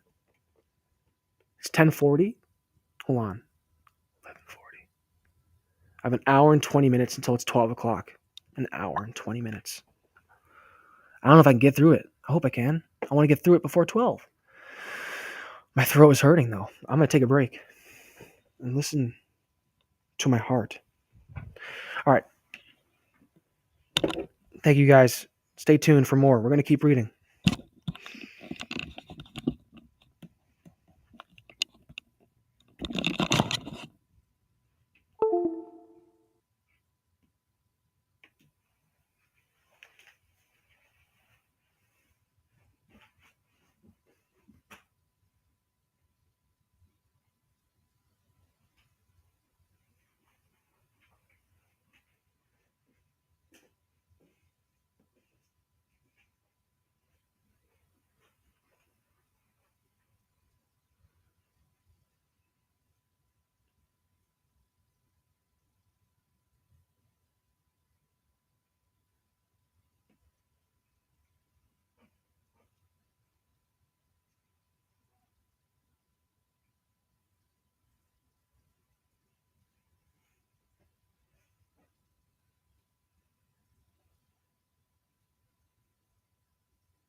Okay. Talk to people with strong vocabulary. As recently mentioned, language is first and foremost verbal. We learn to speak before we learned to read or write. So, nothing connects terms and definitions directly to the brain like talking to people. This suggestion only works, of course, when talking to people with a strong vocabulary. Conversing only with individuals with a weak vocabulary will not produce the desired results. Most of us know people who are eloquent speakers, those who have a knack for injecting the right word at the right time to perfectly convey a thought, feeling, or idea. If you don't know anyone like that, seek them out. Many circumlocute, that's funny as hell. Many circumlocute.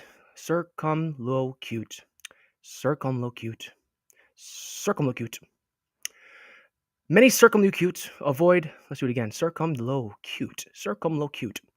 Many circumlocute avoid or withdraw from such people, either because they don't feel smart enough or because they prejudge them as arrogant.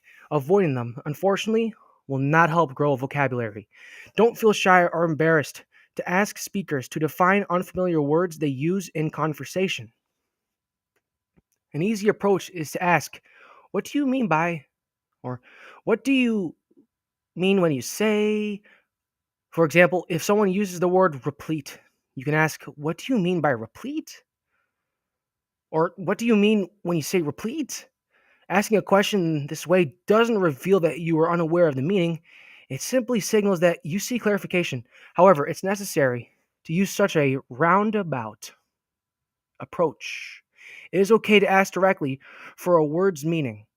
Most won't embarrass or make you feel dumb for seeking a definition. In my experience, most respect those who show enough concern about what they're saying to seek clarification. After learning a word, practice using it in conversation with others. This will reinforce memory and understanding of the word. Don't be surprised if people begin asking you to define words. Study more words. Finally, a tried and true method to explain. Oh my gosh. Study more words. Finally, a tried and true method to expand vocabulary is simply to study more words. This doesn't mean mindlessly memorizing the dictionary, though if that's your thing, go for it. There are many alternative and fun ways to grow vocabulary using apps, software, games, and even online videos. Such options allow one to learn faster and more thoroughly than with a mere dictionary. These are some creative ways to grow your lexicon, the vocabulary of a person, language, or branch of knowledge. This is definitely a long term approach to improving speeding. Oh my gosh, no, I didn't mean that. This is definitely a long term approach to improving reading speed. As I stated, don't expect results in hours, days, or even weeks. Frequent and consistent efforts must be applied over several months to reap the benefits. Although this skill takes work, it is worth the time and effort. Spending just 3 months will yield a lifetime of benefits. Not only will this accelerate your reading, but the ability to understand more people and more things, thus increasing overall intelligence. Too often, we fall into the trap of assuming our vocabulary will develop simply by reading more or by reading more challenging material. Relying solely on reading to build vocabulary is a passive approach that is not very effective. It is a short-sighted view that limits potential. To develop vocabulary, you must actively work on it. Practice drill. Apply the tips outlined in this chapter to the sample materials. Read through a piece and circle unfamiliar words. After finishing, look up the definitions of the circled words with both a dictionary and thesaurus. Then practice using the words in everyday conversation. This completes the section on improving comprehension of written material. Read for main points, identify topic sentences, and build vocabulary. They are the keys to unlocking comprehension. If you are going to put in the time to read, make sure to do it right. Let's now proceed to the chapters in the final section. You know me. 1, 2, 3, 4. Oh, it's 5? Okay. Section 5, additional tips. Chapter 13, remembering what you read. Some people are born with wonderful memories and have no trouble keeping things straight. Those born with this incredible ability have to find ways to strengthen their memories. Jane Peters. When I was in Brazil a few years ago, I met an interesting woman who loved books. I mean, she really loved books. So much so that she was always reading. And I mean, always reading. She didn't have a steady job or a regular work schedule. In the evenings, she was a hostess at a restaurant, and during the day, a tour guide. But only when she had tourists to guide. In between, she picked up odd jobs. In between that, she was reading. Even at work, she was reading. As a hostess, one of her duties was to invite tourists walking past the restaurant in for a meal. If there was a lull in traffic, even for a minute, she would turn to the book she hid in the corner. Since then, I've met others who are as passionate about reading. They'll read just about any type of material, from books and magazines to newspapers and novels. One thing I notice about these people is that although they are well read, they often don't remember much of what they've read. Sure, they remember it in the moment or perhaps for a few days, but not for much longer than that. They simply forget majority of the content. In my memory improvement material, I teach students not to rely on their automatic mental processes to remember information. Believe it or not, we forget up to 80% of what we hear, see, or learn within a few hours of hearing, seeing, or learning it. This applies to reading as well. If no attempt is made to remember what you've read, the brain will not retain it. You'll have a sense that you do, in fact, remember, but as soon as you try to it's funny. Okay. You'll have a sense that you do, in fact, remember, but as soon as you try to recall the material, you'll realize that in actuality you can't. This applies to all types of content, whether fiction or nonfiction, a lengthy book or a short article. It also applies to all types of readers, whether a college professor or a department store cashier, a newbie, or like my Brazilian friend, a bookworm. The mind cannot possibly record everything that enters its awareness. A great deal must be discarded, including much of the material that is read. No, you messed up, my man. Suffice to say, if you are going to put in the effort to read something, you probably want to remember it. It is pointless to spend so much time learning to speed read if at the end of the day 80% is forgotten. So, in addition to reading, take action to reinforce memory of it. By reading nonstop, the brain automatically replaces the old information with the new. By the time we reach the end, we have likely forgotten much of the beginning or middle. Recall and review.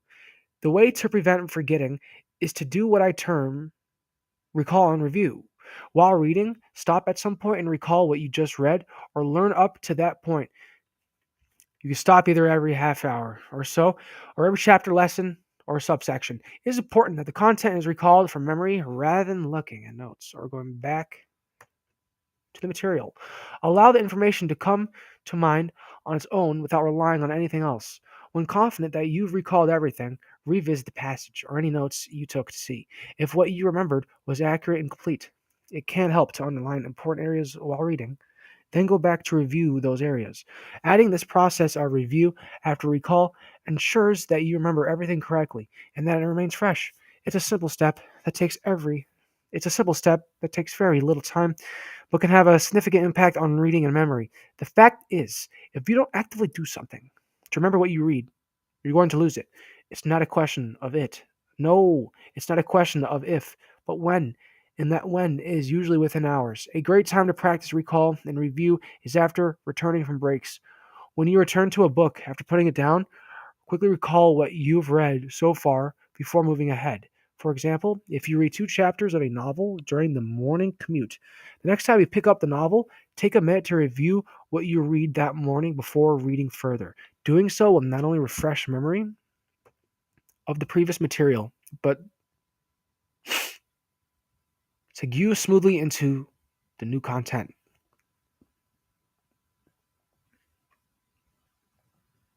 All right, what page am I on? We only have 23 pages left. Okay, right? I mean, come on. Let's think. We have like 30. We have an hour until it's 12. I've been reading all day, so I'm not gonna stop. That is not the plan. But I'm gonna take a break again. I know we barely read that time, but we're right here. We'll come back in a minute. Just kidding. We'll come back in like 10 minutes or something. But yeah, Thank you.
Okay.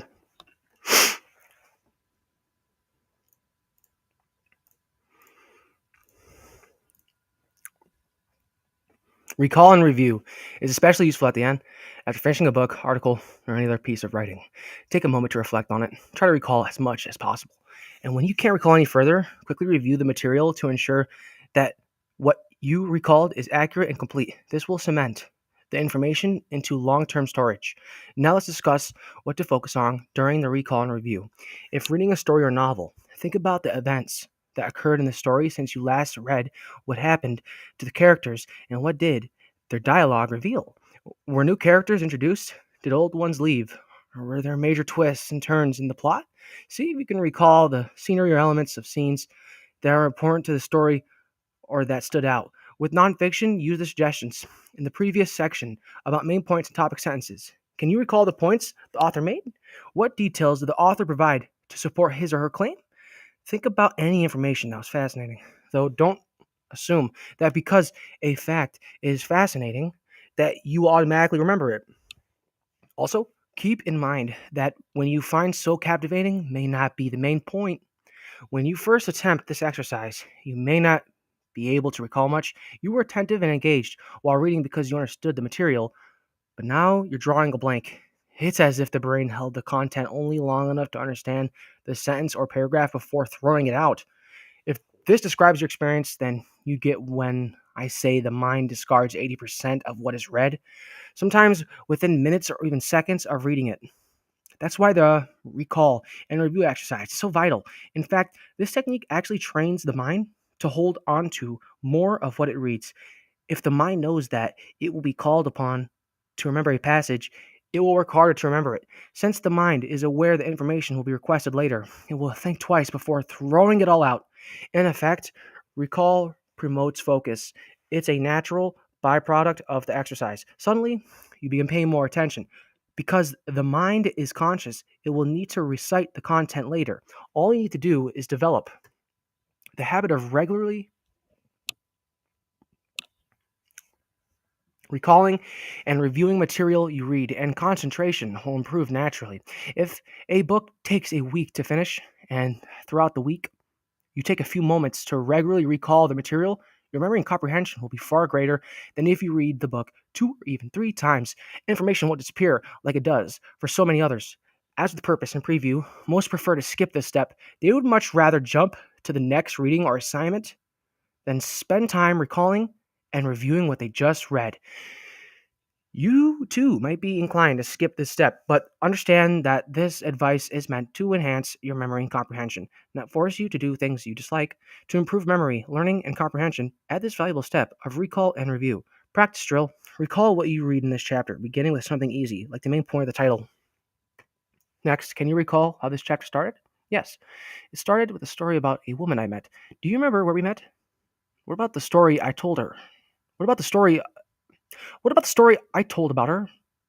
Right?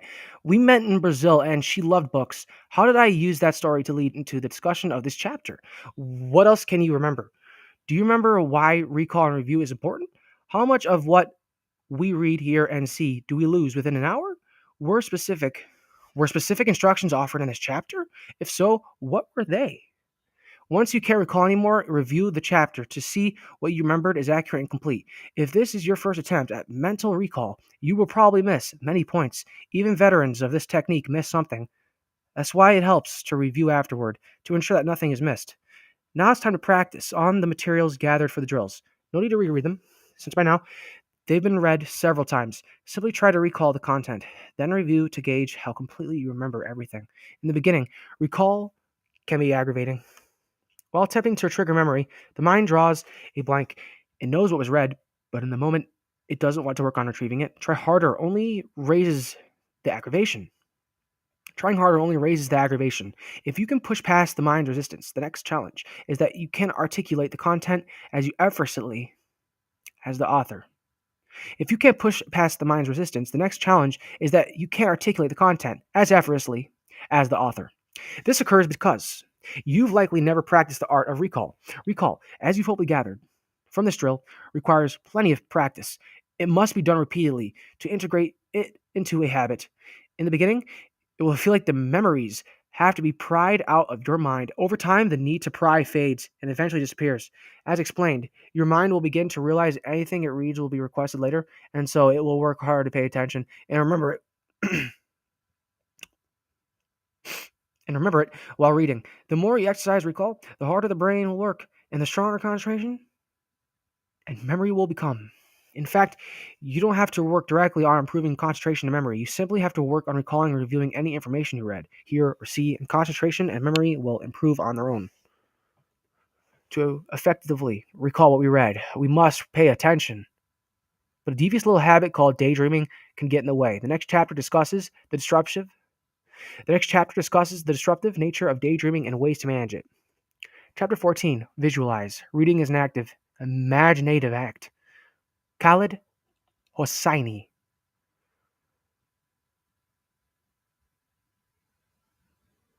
It could be Hosseini. Hosseini. I think it's Hosseini, to be honest. Hosseini. Hos. E. Ini. Reading is an active, imaginative act. Khalid Hosseini. Reading is an active, imaginative act. Khalid Hosseini. Hopefully, I have demonstrated that speed reading is about making slight shifts in habit that speed you up while reducing habits that slow you down. This book covered many habits that slow you down, such as fixation, regression, and subvocalization. There is one more habit that slows reading, and that is daydreaming. We all fall into daydreaming. We all fall into daydreams at one time or another. It often happens during activities that are relaxing, we dislike, or would rather not do, like reading. 2. Often, the mind wanders, thinking about being on vacation, winning the lottery, or becoming king or queen of our inner circle. Truth be told, daydreaming and getting lost in other thoughts might present the biggest hurdle to reading. When lost in other thoughts, the mind is everywhere except on the material at hand. It's easy to read for hours and hours and not make sense of a single sentence. Although the eyes see the words, none of it registers because the mind is preoccupied with the daydream. Everyone experiences these moments, some almost daily. In truth, I wouldn't be surprised if you were daydreaming or thinking about something else right now. It goes without saying then that to improve concentration and therefore comprehension and memory, you want to limit daydreaming while reading. The problem is that daydreaming, like many processes inside the mind and body, is not under our conscious control. It just happens. An idea in a sentence triggers a thought or image in the mind. And without consciously realizing that daydreaming has started, we are carried away. We may not realize that we are lost in the dream until much later. Although everyone is prone to daydreaming, it occurs more with some people than others. Some are weird. Sorry, some are wired in such a way that they can't stop the behavior. Day in and day out, they journey from one fantasy to another. If you are one of these people, it's likely affecting more than just your reading. It's not that you don't want to pay attention. It's that the mind won't allow you to process anything beyond those mental images. Since we're not able to eliminate daydreaming completely, the best thing we can do is learn to manage it through visualization. Visualization is the act of forming images in your mind. It's similar to daydreaming, except instead of letting the mind run the images, we sit in the director's chair and take conscious control of the scenes. Though instead of creating random scenes, you sketch images.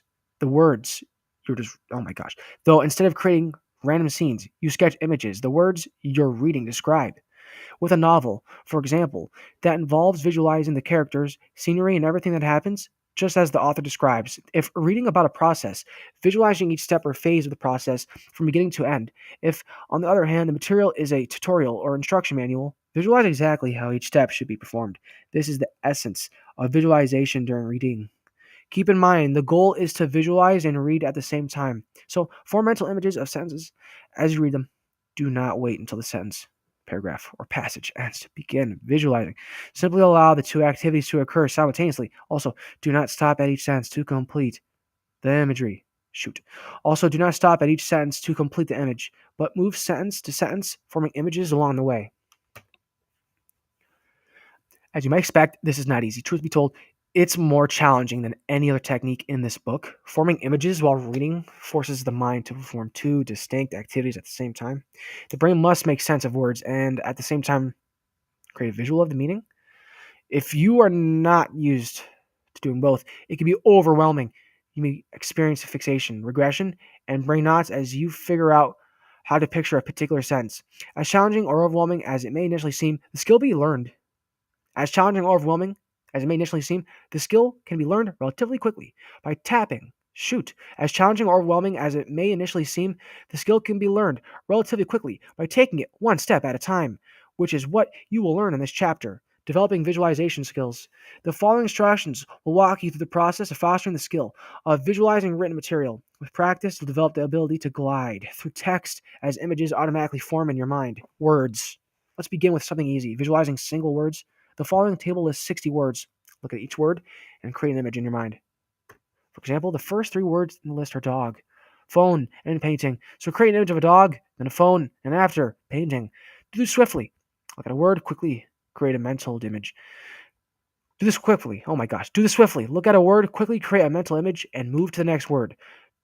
Dog, lake, fill, broken, money, phone, man, neat, splash, fire, painting, door, aunt, meteor, deep, hoof, flea, diamond, dish, nail, flower, wheel nose, house, dirty, bumper, square, nut, aunt, ant, fast, mend, desk, truck, faint, star, tooth, wing, kite, far, build, corn, board, run, neon, glass, feather, dust, brush, rust, lamp, bottle, computer, tree, boat, bowl,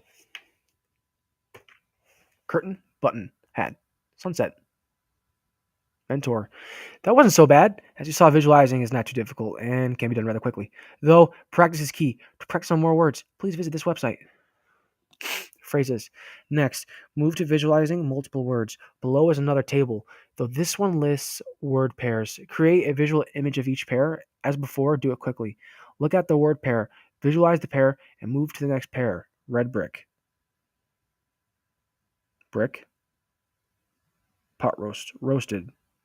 Green apple. Apple pie. Fried chicken. Chicken farm. House. Party. Almond. Almond. Milk. Pie chart. Farm shed.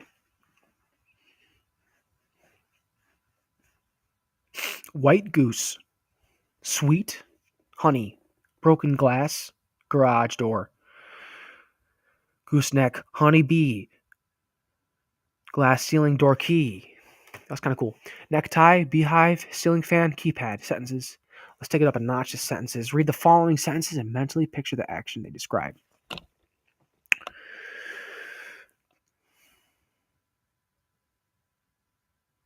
Jeannie picked the red button. John drove by in a blue sedan. The branches blew in the wind. Coffee spilled all over her dress. Kyle forgot his sweater home. Ice cold drink on a hot day is refreshing.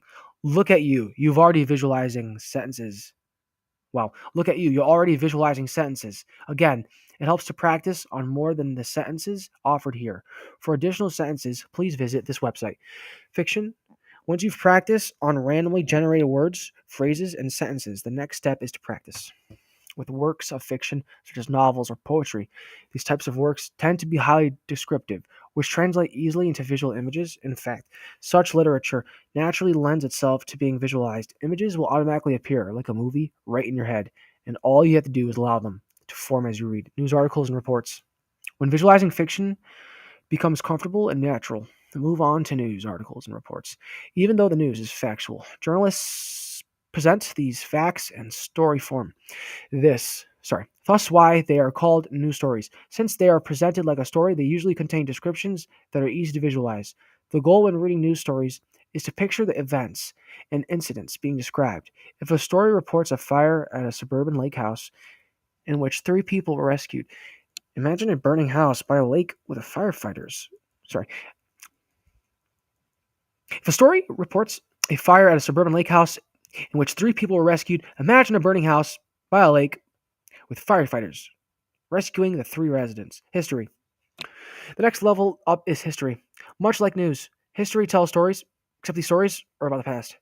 Think of history as outdated news. Unfortunately, historical information is often presented in a dull, mechanical fashion, but these accounts still contain elements that are easy to visualize. For example, when reading about Rome, picture where the empire first came into being and how it spread throughout Europe, parts of Asia and Africa. Replay the major events and battles as described. Imagine how they shaped the empire. Visualize the different leaders, such as Caesar, Augustus, or Constantine, rising to power, giving orders, leading armies, and setting policies. Science. History segues nicely into science. You wouldn't think science would tell stories or have descriptive elements, but it does. Though science stories are a little different and not quite as apparent. To some, they might not be so interesting either. Nevertheless, science offers something that other types of writing do not. It describes parts and processes, like parts of an atom, cell, an ecosystem, the process of condensation, digestion, and photosynthesis. They're easily visualized. These are easily visualized by seeing the various parts and how they come together as a whole, or by picturing the steps and how they flow from one to the next. For instance, when reading about the organs of the body, you picture where each organ is located and the function it performs. See in your head the heart pumping blood, the stomach digesting food, and the liver breaking down toxins. Also mentally sketch how these organs interact with one another. If reading about plants, visualize the process plants if reading about plants, visualize the process plants use to convert sunlight into energy, or the route water travels from a plant's roots through the stem and up to its leaves and buds. As additional information is provided, insert it into the mental movie. Practicing with materials in this order will help you adjust to reading it and visualizing simultaneously. The goal is to set. The goal is to get to a level where reading a sentence automatically triggers a visual image or sequence. Again, this will require plenty of practice. You'll have to practice on a significant amount of writing before the act of smoothly translating written words into the verbal images becomes natural. It's well worth the effort because visualizing while reading provides a host of benefits beyond managing daydreams. First, it helps you engage with the material. The standard approach to reading involves starting. The standard approach to reading involves staring. Is it staring? It's got to be or starring. No, starring. Well, starring at black text. Staring. The standard approach to reading involves staring at black text against a white background, which can get boring and fast. That black text can also start to jumble together and sound similar. Visualization, on the other hand, brings life to words, making them vivid, colorful, and above all, real. Instead of passively absorbing information, you're actively involved, and at times even experiencing the material. Second, visualization enhances memory. As explained, vision is our dominant sense, and the majority of the brain's power is used to process visual information. This applies to memory as well. It's much easier to remember pictures than words. Many of our strongest memories are visual, or many of our strongest memories are of visual experiences. Finally, and most importantly, visualization aids comprehension. We've all heard the maximum. We've all heard the maxim, a picture is worth 1,000 words. That's because pictures are the language of the mind. Seeing something goes a long way towards understanding it, much more than merely reading or hearing about it. If you can translate words into images, your comprehension of writing material will fly through the roof. Practice drill. Okay, what time is it? Jeez. All right, I know. 12 plus 12 is it's definitely 24, but dang, I only have 20 minutes. I got to get through this. Practice drill. Reread this chapter using the technique of visualization. Read a sentence and try to visualize it. Read the next sentence and visualize that. Move from one sentence to the next, creating a mental image or movie the words describe. You may find that not every sentence lends itself to being visualized, so you will have to get creative and take leaps in imagination. If a sentence doesn't automatically conjure an image, sit with it until it does. If you are not accustomed to visualizing while reading, read the sentence first before visualizing it. After becoming accustomed, read and visualize simultaneously, then go back over the sentence a few more times, quicker and quicker each time. Reread this chapter several times, adding the skills practiced in previous drills, space reading, or chunking, employing peripheral vision, and reducing subvocalization, fixation, and regression. The next and final chapter moves away from speed reading and on to the very thing that makes reading possible, the eyes. Chapter will enhance your awareness of how much work these organs do, the level of respect they deserve, and ways to maintain their longevity to ensure many healthy years of reading to come. Chapter 15, Eye Health. The eye is the jewel of the body. Henry David Thoreau. Most of us take for granted how the hard most of us take for granted how hard the eyes work and everything that they do. The eyes labor nonstop to help us see and make sense of the world. This includes making sense of words, whether in a book, magazine, text, message, billboard, or flyer. To do this, the eyes are in constant motion, moving up and down, side to side, backward and forward, as well as fixating and jumping numerous times per second. Given all the eyes do, they can get overworked and tired. Therefore, it's crucial to take care of them. That includes stretching and strengthening the muscles of your eyes, relieving strain and stiffness in and around the eyes, and making sure they get the oxygen and hydration. Oh my gosh. And making sure they get the oxygen and hydration they need. That's why this chapter presents exercises to keep the eyes in tip top shape. They're simple, simpler than any exercise in the book, yet important for giving the eyes the maintenance they need.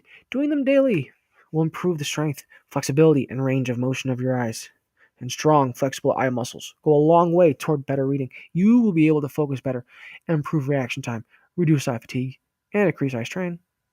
All essential for performing the necessary movements to increase reading speed and expand peripheral vision. Eye exercises. Exercise 1, left and right. Straighten your back, relax the shoulders, and look forward. Without turning your head, move your eyes and look as far to the right as possible. Pretend you are trying to get a glimpse of your right ear. Hold there for 1 second. Now, slowly move your eyes in the opposite direction while keeping your head straight. Scroll your eyes as far to the left as possible. This time, try looking at the left ear. Hold for 1 second. Perform this right to left, then left to right motion 10 times without moving your head. Exercise 2, eye roll. With head facing forward again, gaze up at the ceiling. Rotate your eyes clockwise, rolling them to the right. Take, rolling them to the right, then down, left, and back up toward the ceiling to make a complete circle.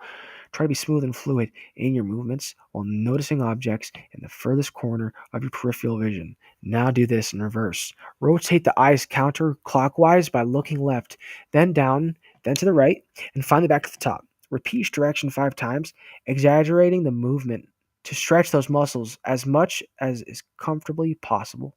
Exercise 3, figure eights. Looking straight ahead, make figure 8 motions with the eyes. Starting from the center, move your eyes up and to the left. Next, round the eyes to the top and down to the right. Bring them back to the center and to the start, the bottom half. Move the eyes down and to the left. Round down to the bottom and up to the right. And back to the center again. And back to the center again. As with the previous exercise, do this in both directions and repeat each direction 5 times. Exercise 4, plus sign. 1, look straight ahead. 2, move the eyes to the left, then back to the center. 3, move the eyes to the right, and back to the center. 4, move the eyes up, and back to the center again. Move the eyes down, and back to the center once more. 6, repeat 5 times. Wow, we're Master Chief, guys. Exercise 5, scream and squeeze. Open your eyes and mouth as wide as possible, as if you are screaming. Allow all the muscles in your face, such as your lips, cheeks, forehead, and jaw, to get a deep stretch. Hold for 3 seconds. Now squeeze the eyes and mouth shut as tightly as you can, while also tightening the muscles in your face, neck, forehead, and jaw. Hold for 3 seconds. Repeat opening and squeezing 5 times. Remember that all the muscles in the face are interconnected. So stretching the face muscles indirectly releases tension in the muscles around the eye. Exercise 6, blinking. Sit comfortably in a chair, keeping your shoulders relaxed. Just look directly at a blank wall. Close your eyes and hold them closed for half a second. Then reopen them. Do this 10 times. Exercise 7, eye massage. Sit straight, relax your shoulders, and close your eyes. Take your index and middle fingers and place them gently over each eyelid while applying light but firm pressure. Gently move the right fingers in a clockwise direction and left fingers in a counterclockwise direction. Repeat this circular massaging motion 10 times, then change directions for another 10 repetitions. Once finished, use your fingers to massage the bones around the eyes, including the eyebrows. Again, apply light but firm pressure with your index and middle fingers while making circular motions. Eye breaks. In addition to doing the above exercises daily, give your eyes regular breaks throughout the day. Staring at text, well, staring at text for long periods dries out the eyes as they don't blink as often as they should. It also weakens their muscles, causing the eyes to work harder to maintain focus and even to remain open. Taking regular breaks, even if momentary, gives the eyes a much needed relief. That means instead of reading or sitting in front of a computer for hours on end, stop every hour or so and disengage for a few minutes. Disengage during that time. Avoid looking at any text or screens or any type or size. Instead, stand up, walk around, and grab a glass of water or even a snack. It helps to direct vision on an object about 20 feet away. If you like, get out the window. Maintain that focus everywhere. Dang it. Maintain that focus anywhere from 20 seconds to 2 minutes. Refrain from moving your eyes during that time, as doing so defeats the purpose of the exercise. Simply focus attention on an object in the distance. Simple eye breaks like these, taken throughout the day, given the times, give the eyes time to relax, and when they are relaxed, they are less likely to become strained. These are a few ways to relieve and strengthen the eyes, although they are not meant to correct eyesight. You'll find after that. Sorry, you'll find after. Oh my gosh, dude! You'll find that after doing them, vision becomes clearer. Another benefit of the exercises is that they significantly reduce headaches, migraines, muscle pain, and dry eyes associated with concentrating and focusing on tasks for extended periods. Repeat the exercises at least once a day. You don't have to do every exercise every day, but choose one or two for each session. I do one exercise first thing in the morning and another before going to bed. Throughout the day, I do them as needed to relieve and refresh my eyes. If you do the same, you'll find that your eyes will feel stronger and better equipped for the constant stream of text that they counter on a daily basis. Conclusion. Congratulations, you've reached the end of the book. As promised, speed reading isn't a strenuous activity. It involves shifting from looking at individual words to looking either at spaces between words or combination of words while keeping the inner narrator silent. Then it's a matter of reducing the length and number of fixations, eliminating regression, and expanding visual awareness, and voila, you're reading multiple times faster than ever before. If you remember, Chapter 13 discussed the importance of recall and review. If no action is taken to remember what we said, if no action is taken to remember what was read, the majority of it will be forgotten within a few hours, although it remain is a feeling that you remember the information. Let's do some recall and review now to ensure the lessons stay fresh. Start with Section 1. Think about the topics discussed. In the 3 chapters of that section, was there something that stood out as particularly important or that made an impact on your thinking or reading method? Think think also about the concepts you disliked. Did you find something annoying? Something that you already knew or heard before? Don't disregard the areas you find annoying because there are reasons why you found them annoying, and those reasons offer important clues to your growth and development. For example, if you dislike the chapter on building vocabulary, it might be because you struggled with vocabulary in school, don't feel capable of having a strong vocabulary, or you simply find it boring. The areas we resist in life often present challenges, and that we are not ready to face or feel capable of confronting. Do this level of recall and review for the remaining sections of the book. Do you remember all the sections? Or the chapters within the sections? What about the order of the sections? Shit. I swear it, no good. What about the order of the chapters? Once you recall the chapters, think about the lessons within them. What were the major points, takeaways, or techniques discussed in each chapter? How were they discussed? And in what ways did the details support the main overarching topic? How about the instructions, exercises, and drills that each chapter presented? Do your best to recall as much as possible. Recall deepens the neural pathways to memories stored in the brain. The more you recall a fact, the deeper those pathways become, and the longer you are able to hold on to them. So, work really hard to recall everything. The more of the lessons you can recall in this moment, the longer it will stick, which means the more you remember to put into practice. An excellent way to aid recall is to think about information related to or discussed in close proximity to what you can remember. If you can elicit memory of Chapter 8 on regression, can you elicit the chapter that came before or after? If you remember exercise 2, eye roll in chapter 15, can you remember the other exercises? What about going a step further and reciting the instructions? Using what you do remember is a great way to prime the pump for the other items. Anytime you are struck, try to remember anything and use that to springboard memory of related facts and details. Once you recall as much as you can, go back through the book to verify whether your memory is complete and accurate. You probably won't remember everything. There will be areas that you miss, which is to be expected. As we've learned, the mind often holds a thought just long enough to understand the next sentence or paragraph. This makes it nearly impossible to remember everything in one pass. As the author of this book and someone who teaches memory improvement, even I am unable to recall the details of every chapter. So it's vital to go back and review the material to make sure that your memory is accurate. With the memory of the lessons strong, with the memory of the lessons strong, it's time to put the information and techniques to use. Pick a chapter and focus on developing the skill taught in that chapter. It's not necessary to do this in order. Begin with a chapter that you found challenging or one that will offer the most benefit. You might even start with one that is easy. Just encourage yourself to begin. Then work up to the difficult ones. Either way, don't wait for a reading assignment to practice these skills. Repeat the exercises in the chapter over and over until you master the technique. Remember, from the introduction, practice is essential for integrating. Remember from the introduction, practice is essential for integrating the techniques into your reading routine. Otherwise, the moment you pick up a book, old habits take over. Once old behaviors engage, it's difficult to disengage them. You'll make excuses by saying that you'll apply the techniques next time with the next material or in the next session. You will likely make the same excuse the next time and the time after that until you forget much of what you learned here. It's a common pattern that prevents progress. That's how sly and devious habits are at keeping us in old patterns and routines, even when those habits admittedly don't work or when better options exist. So practice every chance you get, and you too will master the art of reading a 200-page plus book in 1 hour. I sincerely hope you enjoyed this book. If so, please consider leaving a review.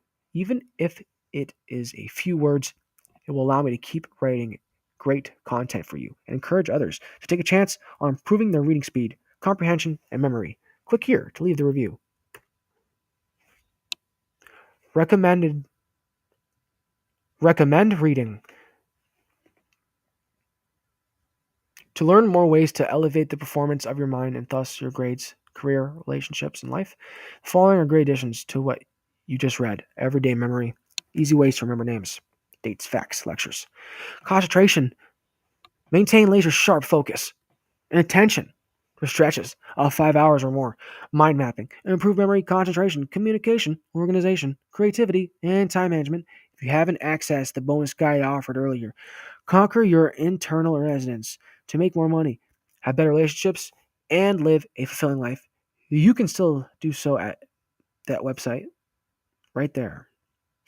Remember, the guide's free and complements this book's advice to take your learning, memory, and success to new heights. Okay, 3 steps to conquer internal dissonance.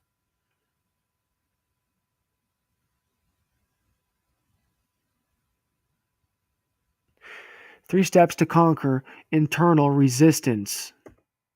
Research and citations. Dude, we did it. It's 11:55. You guys, congratulations. If you were with me reading, we are done. We did it. We just read 2 books today. Um, Thank you everyone for tuning in. I mean, this was crazy. I didn't know. My throat hurts. No, I gotta stop complaining. I really don't like complaining. Let's not do that. I'm really happy and grateful for everything. So I'm happy we got through those books. We just got so much better at reading, all of us. I hope you guys really enjoyed the reading. It was fun. I had a good time. I think it was fun as I'm not gonna swear. I think it was just something where I had I had a blast. I did. I really had a blast with you guys. So with that being said, I'm done.